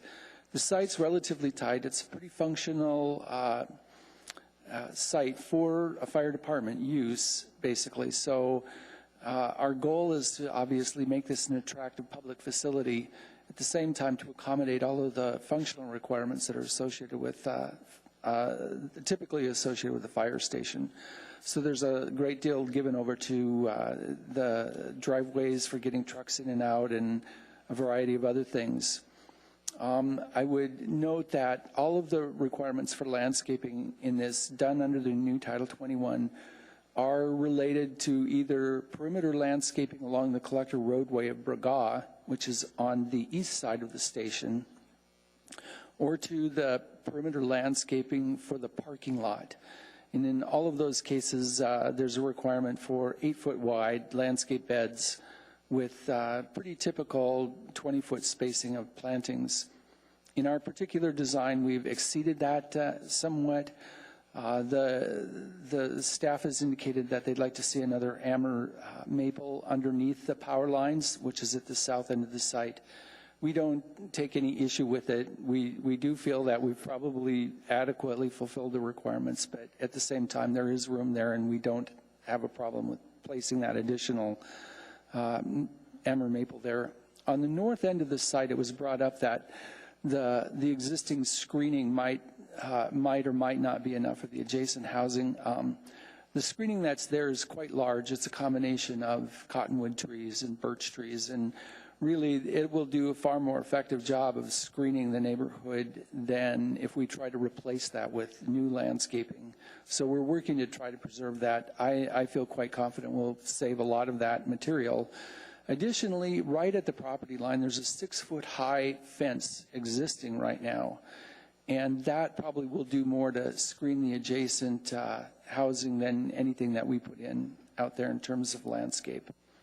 On the west side of the site, interestingly, there is, we've alternated fence along that side, and there's a short distance between the school and the fire station. So we're trying to create this attractive buffer between the two. And so we've staggered the fence from one side to the other down the length of that 8-foot planting bed with landscaping so that no one side of that is looking at the back side of a fence, or so that each side gets some benefit from that landscape. And I think with that, I would like to turn it over to the architect for just a few moments to speak to the building a little.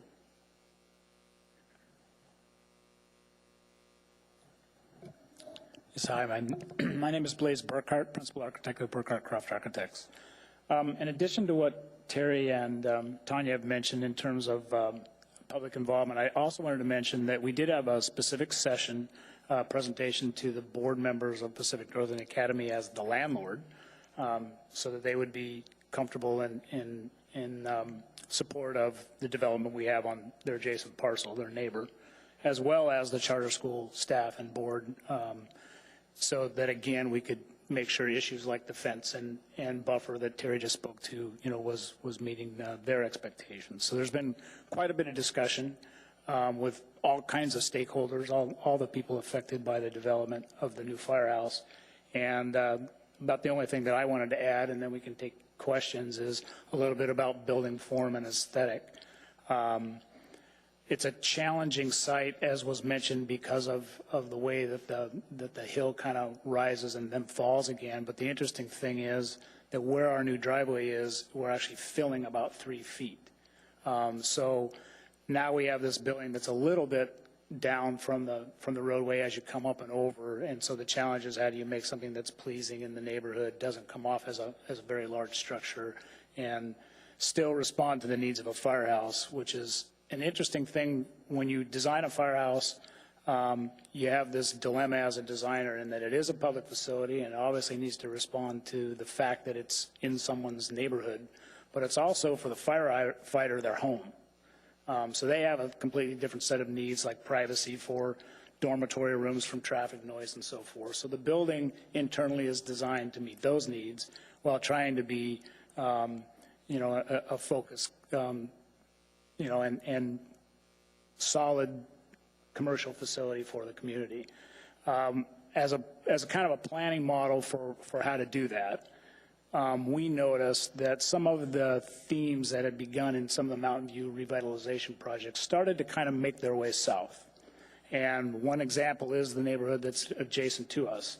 I think there's some photos in your packet of how that's been revitalized. That entire complex was painted pink a few years ago. Now it fits in is kind of, like I say, an extension of these revitalization projects you see maybe along Mountain View. We took that as a concept to run with early on, and it's been supported at virtually every level by the fire department and all the various community councils. So with that, we, have developed it to 65%, and here we are. Thank you. Yeah. Perfect. Okay. Do we have any questions for the petitioner? Commissioner Ream? Yes, thanks, Madam Chair. So going back to my drainage plan question, this is more of a grading plan. The drainage plan would obviously address runoff, storm drain capacity. You have an oil grit separator, I think, that you're proposing. So, and also, I think 170 lineal feet of storm drain. That's, I think, off-site. Does it go off-site, or where is the OGS actually located?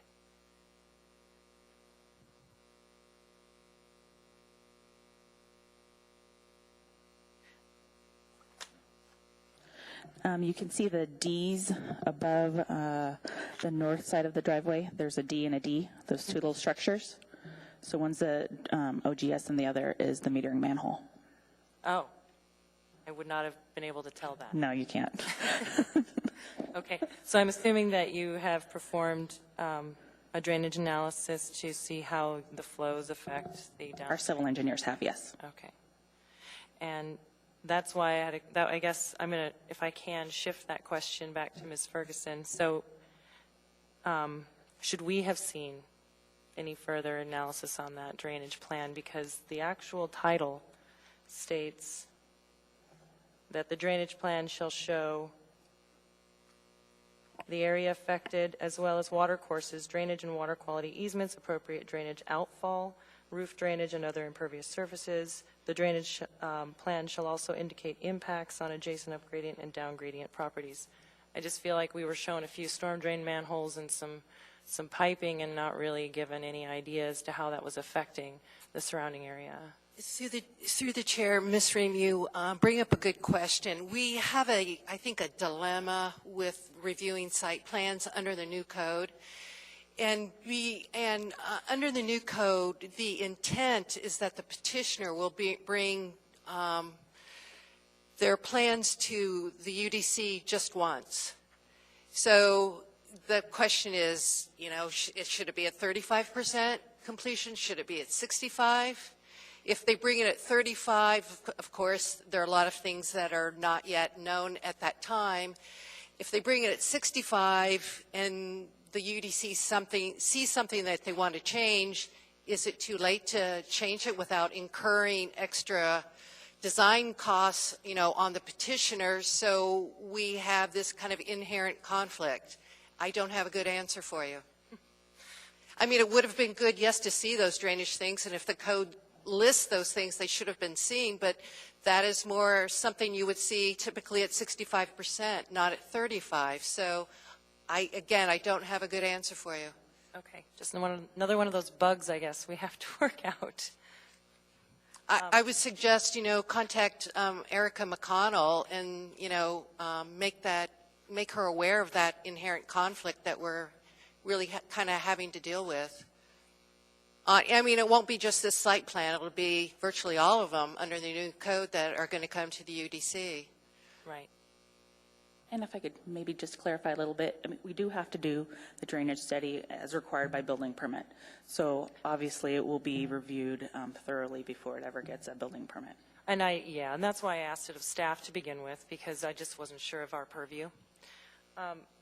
I guess the other question I had was relative to snow storage. We have a large snow storage site that, and looking at the grading plan, it would appear that drainage is going to go in a, I think, northwest fashion, so towards the charter school, but mostly north.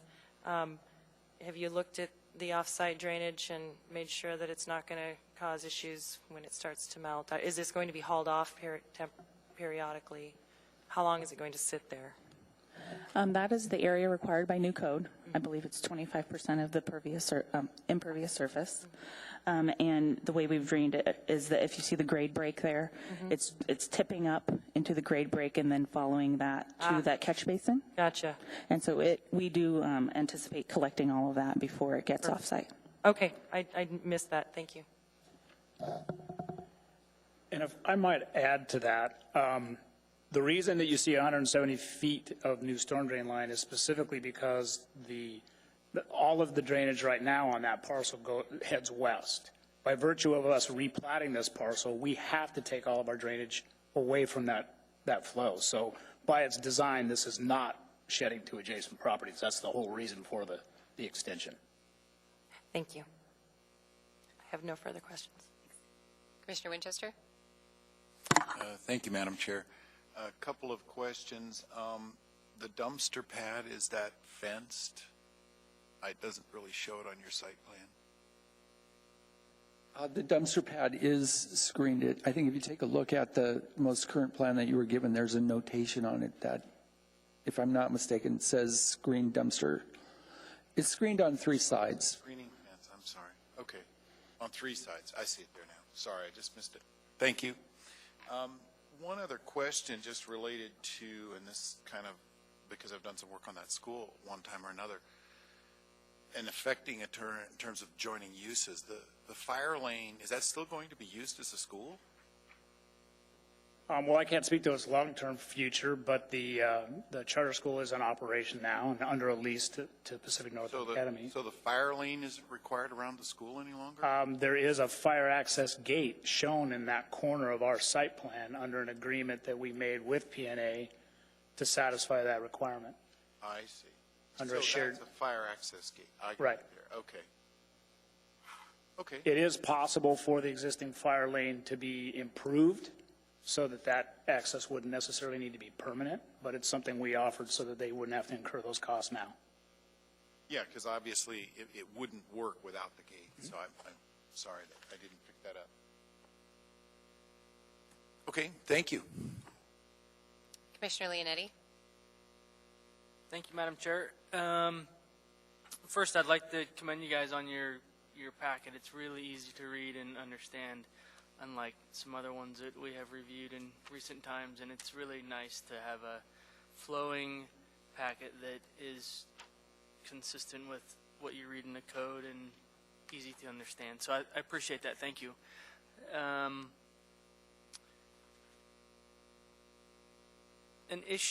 A question about the landscape on the north. So the new plan doesn't identify, new plan meaning the plan that was handed out tonight, it doesn't identify that the L1 is required up there, in the narrative describes the north boundary as requiring landscape. I believe it was L1, but it says this buffer will include mature native birch trees and cottonwood trees, and I just wanted to point out that the new code does not allow us or you to count cottonwood trees towards required landscaping, so I just wanted to confirm that you have enough birch trees to meet the intent of the code without counting cottonwoods? I believe actually we do. Even if you don't count the cottonwood, there's a variety of other plants that are in there. So what we really need on this is simply enough to meet the requirements for parking lot screening.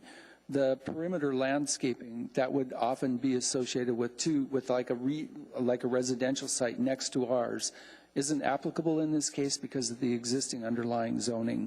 The only thing that we are required to comply with is the parking lot perimeter landscaping, and we're providing new shrub material to define that edge of the parking lot, but we're really relying on existing vegetation back behind that to fulfill the rest of that. Okay, and that existing veg has birch? It does. To meet the intent. If you could turn to page 101 of your packet, like the middle photo, that is a photo of the buffer, and I can tell you that it's very dense, and it has lots more than cottonwoods in it. Actually, we don't have the case packets. We just have, we don't have what's out there. We just have what you guys submitted. So is it in? It's in the agency comments. Yeah, it's that photo right there.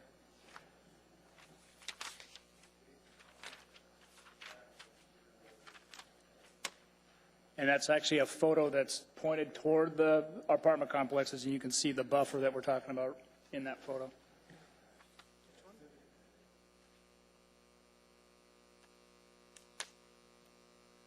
Okay, I will find that. Thank you. I did have the question about the access for the fire. That's kind of an ironic question. There's a fire department and need to provide fire department access. So is that a easement then that is across the property? Does it matter? Probably doesn't matter. It's a complicated question. The replat has a little section of easement from the power line to the new parcel boundary because that is where the service feeder from the overhead power line goes to the school's parcel. The gate itself is not platted, Right. and it is not an easement. It's a shared use agreement or a shared access agreement that's being, executed between the two parties. Yep. Okay, cool. Thank you. And then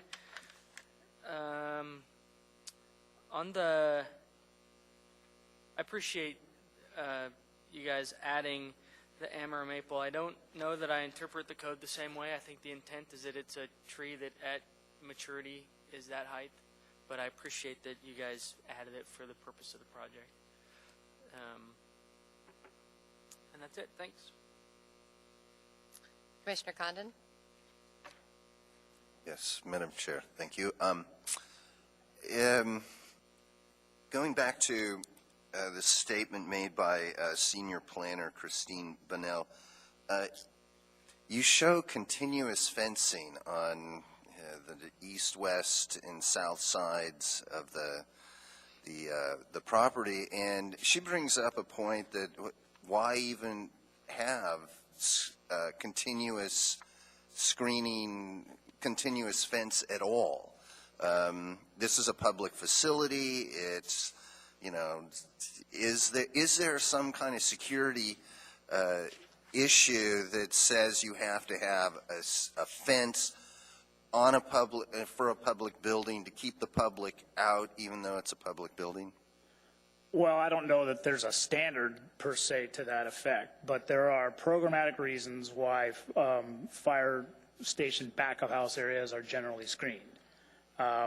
There are 3 reasons why we have screening fences in this case, and we really only have 2. We have one on the south side of the parcel that separates it from the parking lot, and then we have a non-continuous fence on the west side that is the buffer for the school. And that one's not required. It's an elective thing we chose to do. Okay. So the only other fence... You chose to do this. I'm just wondering, it seems like a good idea to me just to open a lot up for public... Right, and that's... so people can sort of flow through to the school, but that may not be realistic from a security standpoint. It isn't for a couple of reasons. So I just wanted to clarify, we're not talking about a fence all the way around. We're talking about a fence on 2 sides. Okay. Okay, the reasons for it are we don't want to encourage, there are some children who walk to this school, not many, but we don't want to encourage anybody cutting through the lot when emergency vehicles are trying to get out and using this as a shortcut to the school, number one. That is a primary safety reason. The back-of-house areas of a firehouse tend to have 2 types of activity in them. One is that it's their private outdoor space. So if they're having a barbecue or something, it's not really appropriate for them to be on parade to everybody coming and going from a school. And there's also some training activities and some kind of, dirtier work that happens back there that you want to screen from, they practice on taking down hydrants and things. They use that side lot as a training opportunity whenever they can. So when you have holes rolled out or whatever that training activity is, you just generally want to have your own contained area to do it in. We opened the west side. We chose to put the alternating fence on the west side because we're so close to the classrooms, primarily to eliminate visual distraction for the kids in classrooms, but do it in a manner that wasn't a continuous fence, to actually enhance the buffer for them. And they, were on board with it.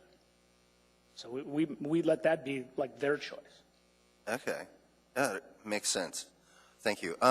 One other question, I might be a little out of my purview here, But, I want to commend you on the design. I think it's really nice. I think the thumbnails, pictures that you provided of the adjacent neighborhood fits right in for the most part.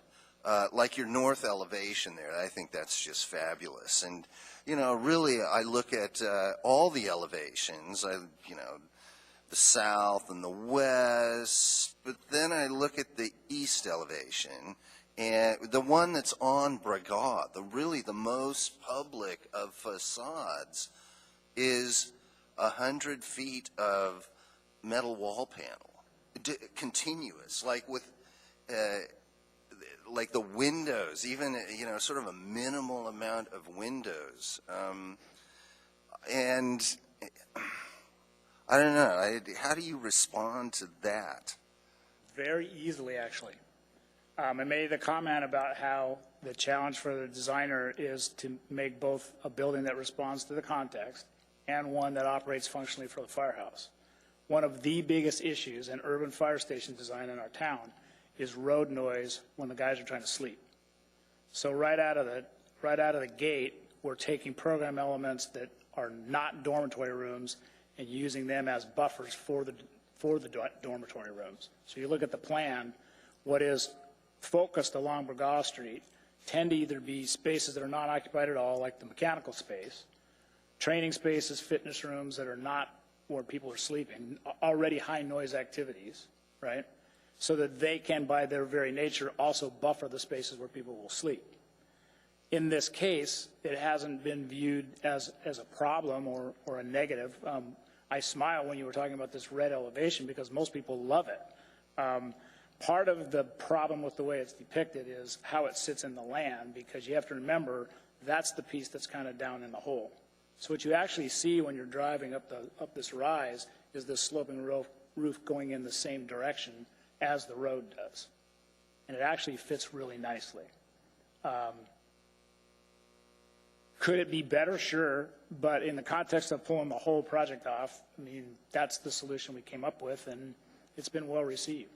So it's somewhat a matter of personal opinion, I guess. Okay. Thanks.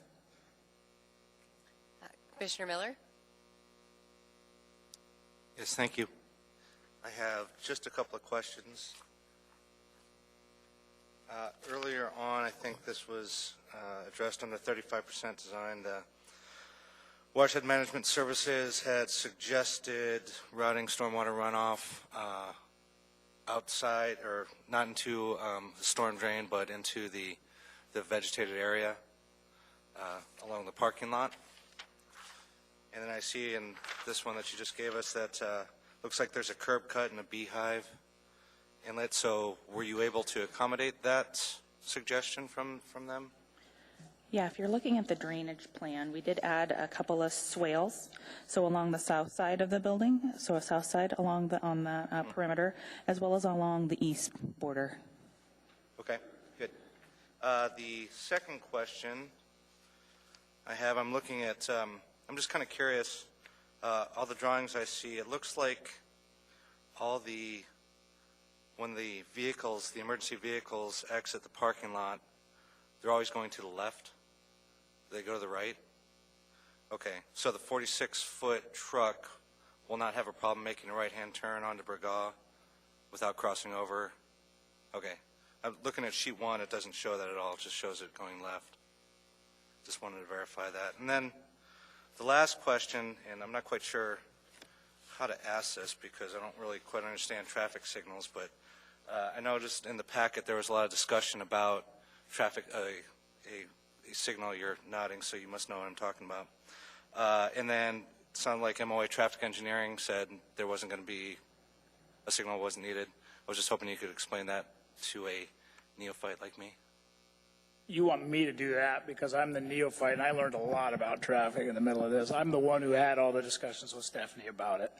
When you go to all the different community councils that we did, you get a lot of comments. Some are valid, some are not, but we always share them. We always pass them on. There were concerns at the Airport Heights level that there's no traffic signal at the driveway because what they know is the station as it stands now has a signal at the driveway. Well, the signal they have at the existing Fire Station 3 driveway is there for a completely different reason. That station requires the rig to stop when it returns to the house and back in off the road to get back in the garage. So the signal is necessary there. It's not necessary for us to get our rigs back in this garage. So traffic would not support a traffic signal at any fire station where your maneuvering can happen off-site, because putting a signal kind of out of the queue of traffic flow can become more dangerous than one that's cycling all the time. So they would not support that.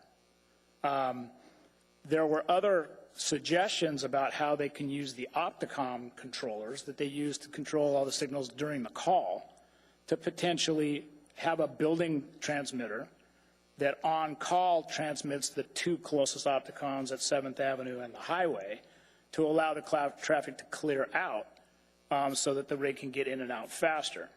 We actually did a little study with Medic 3, the smallest rig, sitting on the current grade, which is 3 feet lower than the driveway will be, and my little red Audi TT, to see what we could learn just subjectively from this little study. And I could see that rig before I got halfway up the incline over the bump. So as long as we have that kind of data at our disposal, and the guys that drive the rigs going, yeah, I think this is going to be okay, what traffic has said is, at this time, they don't support any, see the need for, that basically they're saying my findings are consistent with what they did as part of the site selection, where they're coming to the same conclusion, that it's probably not a requirement. But they did agree with what we had suggested at all the community council levels as a voluntary measure, is to place an underground conduit out to the curbside. So in case there's a time that they determine that an Opticom transmitter, which would be the most logical thing to do next, that we have the infrastructure there to do it if that decision's made. So is that Opticom transmitter, when the call comes in and those emergency vehicles are exiting, there's no signal there to stop traffic? Correct. Okay. Because the theory under that one would be, and you can see that on the new site plan, we actually located where they want us to terminate at one of their standard pole bases, and it's there for the future. Then what would happen is there'd be a pole there with just a transmitter to the other signals, and then there's a little bit of programming timing that takes place. There'd actually be a push button on the deployment side. So when the guys hit turnout to get to the rigs, they hit that button. That cycles the greens out and reds in. The traffic that's stuck in the queue gets out. There's really not a need for a light because they don't have any traffic sitting between them. The only traffic they can fill in is from the east, which isn't a high traffic volume. It should work fine. But right now, there isn't a proven need for it. So traffic isn't supporting doing anything right now. Okay, thanks for the explanation. Yep. Commissioner Leonetti? Thank you, Madam Chair. I was just curious about it looks like all of the the conditions except for the sidewalk was addressed on the updated plan. Are you guys in? That sidewalk was addressed with the poles and the bollard adjacent to the handicap stall. Okay. Good. Thanks. And then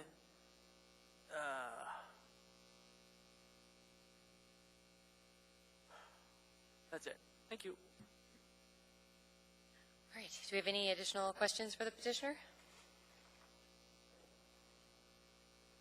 Okay. Thank you.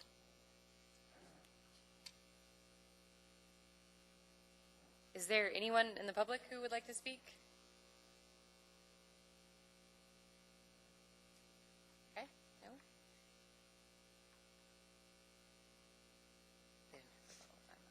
Okay. All right. Well, then that closes the public hearing, and the matter now rests with the commission. Can we get a motion to approve the case?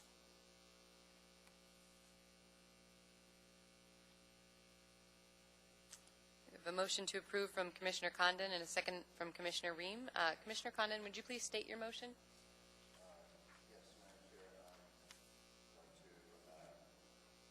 Sorry, Madam Chair. I would like to make a motion to approve case number 2014-0171 major site plan review for Fire Station 3 replacement review under new Title 21.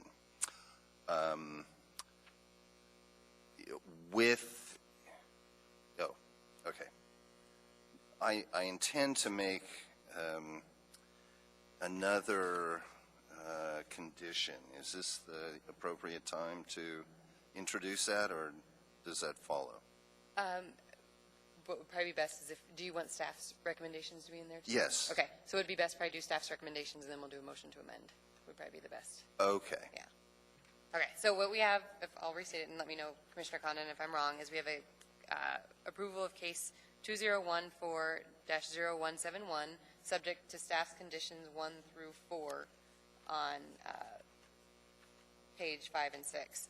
And so now, Commissioner Condon, if you'd like to speak to your motion, and if you would like to make a motion to amend, you could do it now.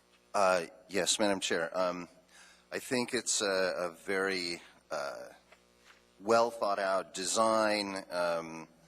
I think that the petitioner has done a good job in organizing the space, responding to sort of, the variable site conditions. I think that you showed, a remarkable degree of, understanding of the programmatic needs and the spatial layout. The only thing I would say is that this east elevation, the fact that it faces the most public elevation facing on Braga, I feel that it needs to have a greater degree of articulation based on the new Title 21. So I would like to introduce another condition, condition number, 5, to provide ground level expression in conformance with new Title 21 section 21.07.120, 5G and 5H. And in case you didn't bring your book, it's talking about having 60% of a building length, three of the following optional items: windows with kick plates, architectural bays, pedestrian scale ornamental lighting, tile work, belt courses, columns with plinths. So there's a whole palette of ways, and I would not want to be the one to, step in but it seems that facade needs some further articulation. So that's the fifth condition I would like to. Can you please push your motion to amend button? Perfect. Oh, okay. And that all still stands. You don't have to repeat it or anything. Okay. So we have a motion to amend from Commissioner Condon to make the ground, and I apologize, I'm not going to repeat this as well as you did, but make the ground level conformist with Title 21, and I just got subject to 5G and 5H is what I got of it. Do we have a second to that amendment?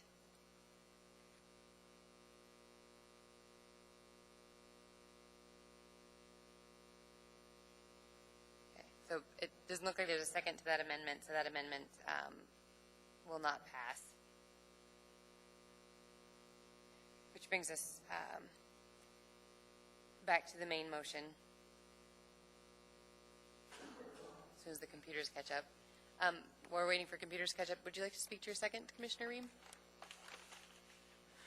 I would. I think it's a beautiful site plan. I like the location. I drive by the Airport Heights fire station every morning, and I don't mind getting stopped by the firemen, but sorry, that was out of context. What I would like to do, though, is amend the motion to recognize that they did address the conditions in the staff report. Do I need to amend that, or just make that a finding of fact? I would make it a finding. Okay. So I have a few finding of facts, and no doubt Commissioner Leonetti will have several more.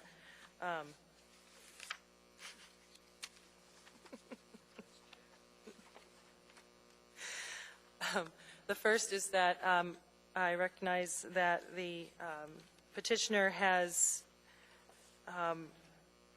made changes to their site plan to include or ensure division recommendation number 2, that the walkway leading from Bergras Street to the building complies with AMC 2107-060E4DI with the bollards.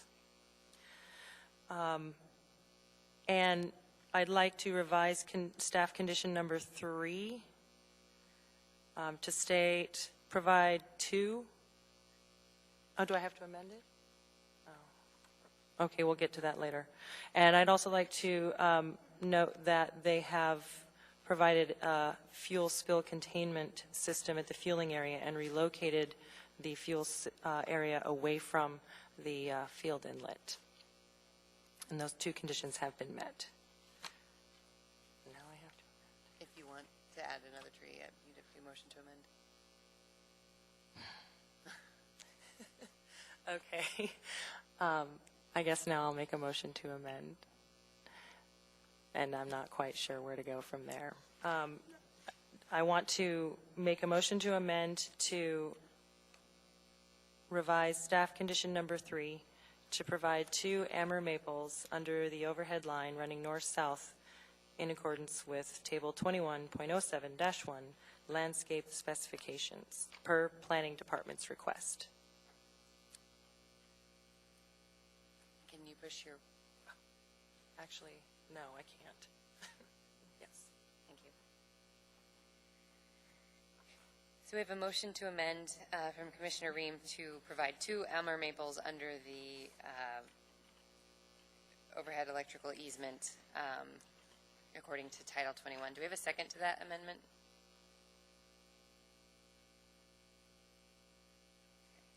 I don't think, oh, we do have a second to the amendment. Okay, that has been seconded by Commissioner Winchester. Do we have any additional discussion for the trees? Do we have any objection to the 2 trees? Okay, so that has been amended for staff condition number 3. Which brings us back to the main motion. Do we have any additional discussion on the main motion, Commissioner Leonetti?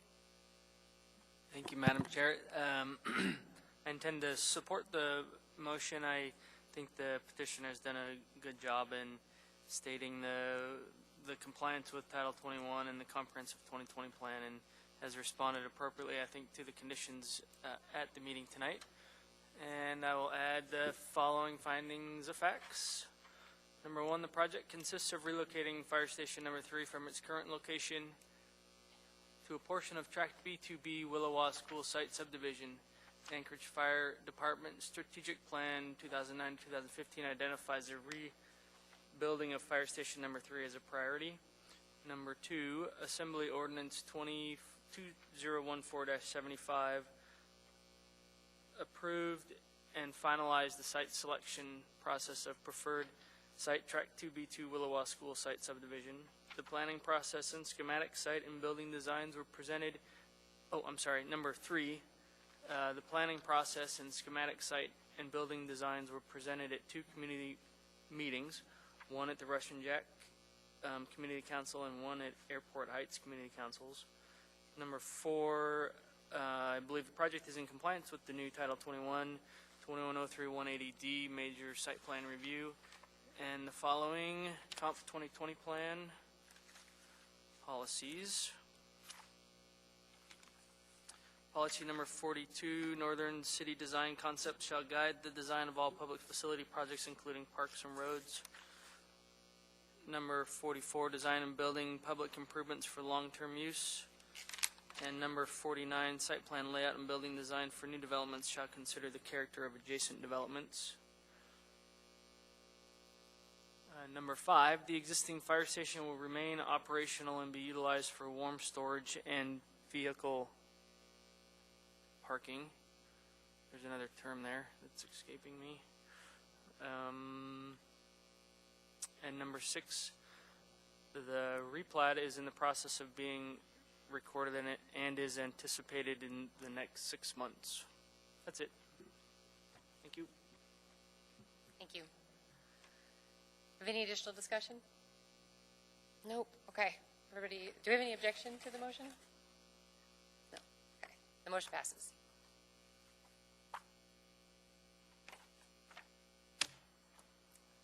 I think that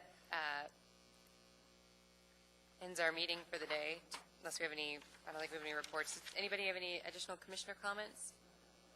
I had a couple of questions, and maybe if give the petitioners a little bit of time to exit, and then we could chat a little about it. I don't know if it would be similar to what we did, where the meeting ended and then we just have conversation afterwards. It would be up to you, Madam Chair, on what you want to do. I don't know what you want to talk about. Madam Chair, I have a question of staff. There was some emails going around about work sessions with UDC and whether we should have some, whether we should have a policy. Is that gone anywhere? Not that I'm aware of. I can ask Erica tomorrow if she's made any decisions about it, or There was an email. is that in reference to Nicole, your case? I know a little bit more about this, but yes, she's requested to have an answer by December 31st. Okay, there you go. Okay. Oh, and Madam Chair, I have something I want to bring up too. So, but Ed can go first. This is all very daunting. I was curious about that Mr. Sahil asked about, and then I was also curious about the Commission's ideas and opinions about information on cases coming the night of the meeting, and if it's allowable. I've seen other commissions flat outright have a policy that says, nope, we're not going to do it, and others that just kind of say, oh, yeah, sure. And the question about it is that it's kind of hard to, at least for me, to go through a case and listen to the comments from other commissioners, process what their concerns are, process what the responses are from the petitioner, and then on top of it have a change of whatever is going on in the project. So it's a little more challenging and just takes a little bit of time. Tonight I thought went smoothly, but I don't know if that's necessarily going to be the case in all instances. Are you talking about changes like anything that had, yeah, I thought it was confusing as well. Yes, that's what I'm talking about. I guess I'll speak to that a little bit. I have objections to large volumes of information coming at the meeting and being laid on the table. It's too much, and we always struggle with, you know, that fine line of here's a site plan with some minor adjustments to it, and here's a whole new elevation, and not having sufficient time to review it. So I think it's the general policy of boards and commissions not to allow voluminous materials to be laid on the desk that night. And I think we should continue with that. Again, I would agree with you. Tonight it was okay. Yeah, it seemed like I'm not sure it really served a purpose because we didn't really change the conditions of approval based on them having satisfied that, and I don't think we should have. Right. And It should have been what was submitted. We didn't put it on the record that something was submitted. Yeah, and that's okay, So, I think. right. I think that's good. You know, as we get more of these large site plans, what's even a bigger challenge is when the petitioners are asking for changes to the conditions of approval, and they bring those in and lay those down, and you know, that's what we're here for, is to determine whether the conditions are okay and whether they should be tweaked or add some. That's sometimes a little much to deal with if they want big changes. I went to a P&Z meeting about 6 months ago. We had a project there, and I was surprised. They basically said, oh, there's some new information. Okay, we'll postpone this project until next month. Thank you. And I think that's appropriate if it's a lot. It was just, I mean, it wasn't a lot. It was one sheet, and it just changed the... Ouch. Yeah.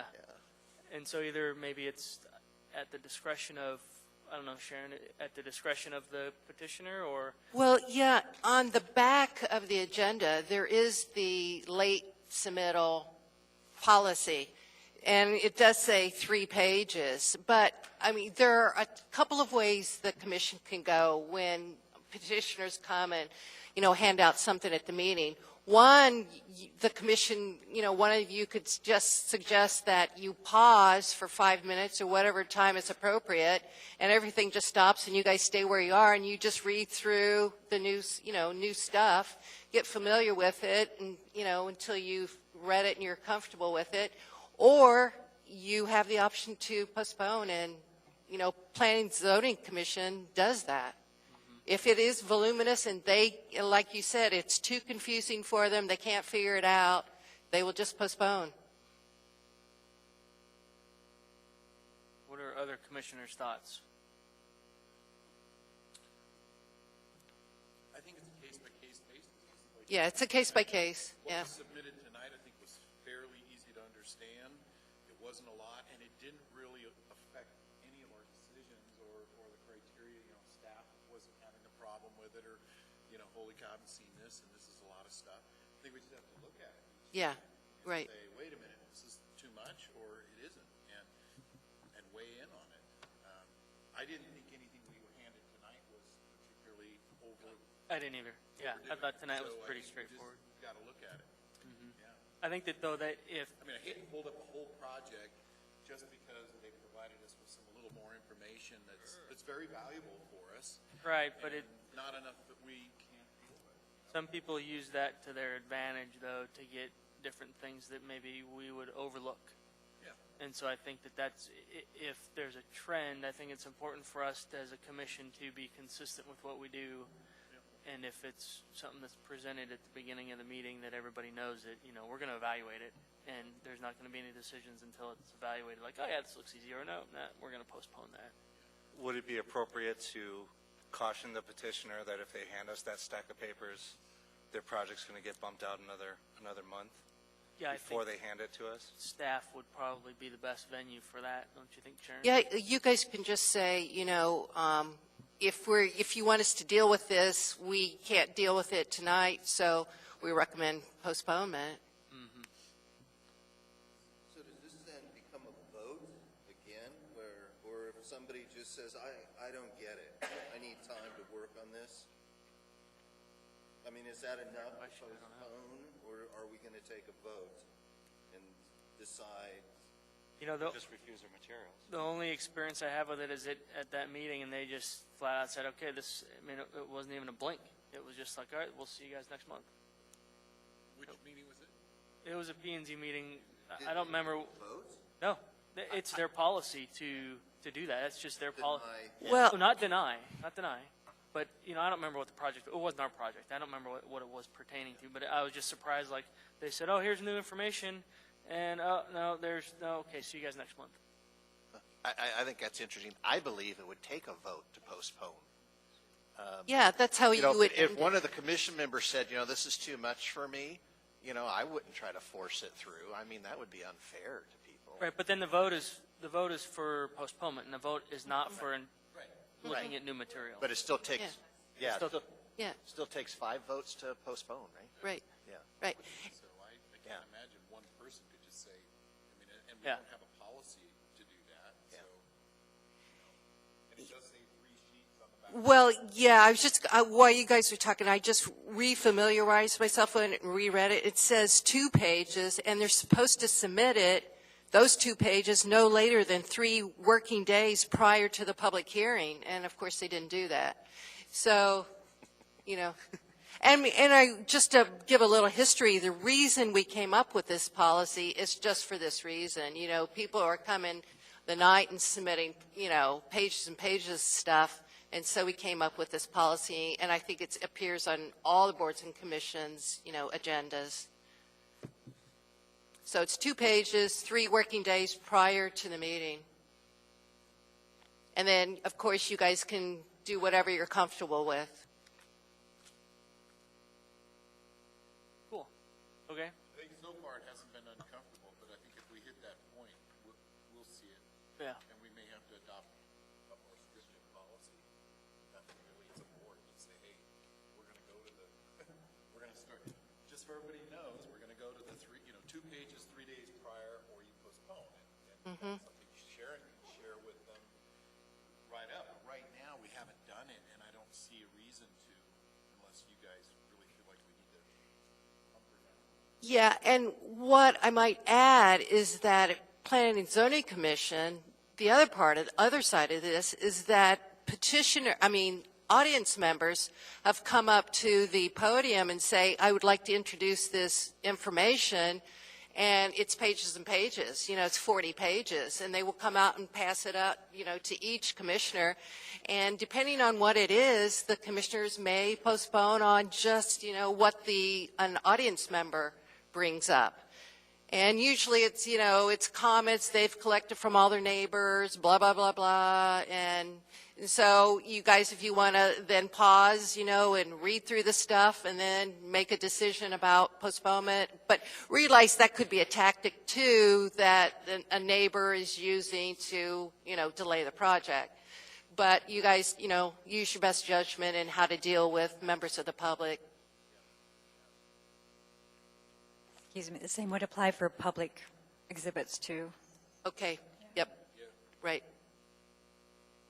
Yeah, so technically we wouldn't even have to accept those. Right, you don't, right, right. 3 days prior, so we could just, we're not even looking. Right, yep. Because, members of the public have the opportunity to get that information into us, and then we can copy it and get it into your packets. If they get it to us soon enough.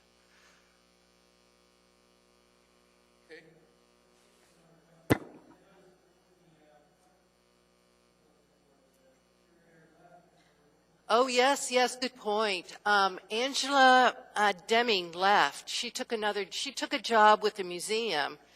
Yeah, about maybe 2 months ago. I kind of found out about it roundabout myself. And so, yeah, and they haven't found a replacement for her yet. Ed, are you done with your questions? Okay. Yeah, there's one more thing I want to say, and it's really for Ed. Ed, at the end when you make your findings, could you make it easier on me and anyone else who, staff? It's just, they're so long. If you could, because we have to, play the tape. I didn't get the whole thing, back it up, and then I never can back it up, at the right, and then I end up listening to a whole bunch again. Then I get past that stage, and then I get another sentence in, and I back it up, and I can never get there, and then I try and go forward, fast forward, and it takes hours, to do this. And so if you could maybe just hit the highlights, like not everything. I think Lori can attest to this. It just takes us, forever to do this. It takes me 3 hours just to write the resolution.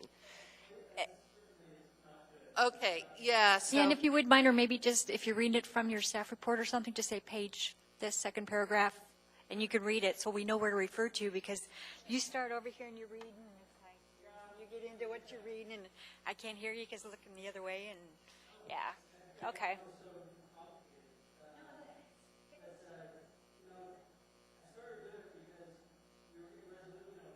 Resolution with virtually no findings, yeah. Yeah. Right, and there should be findings. Yeah.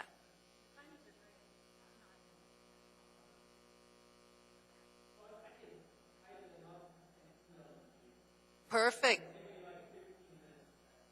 Yeah, we're in love. Good. That'd be great.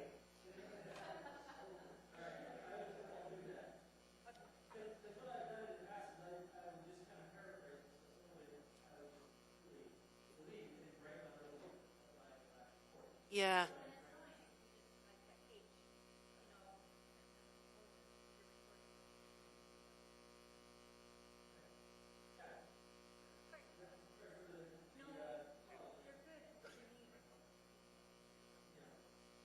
And we do need findings, and we're glad you do it. Just make it easier on us, please.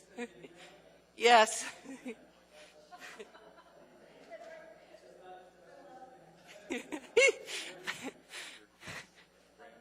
Motion to adjourn? Everybody? Yep. No? Second? Second it. Somebody second it. All right, we are adjourned.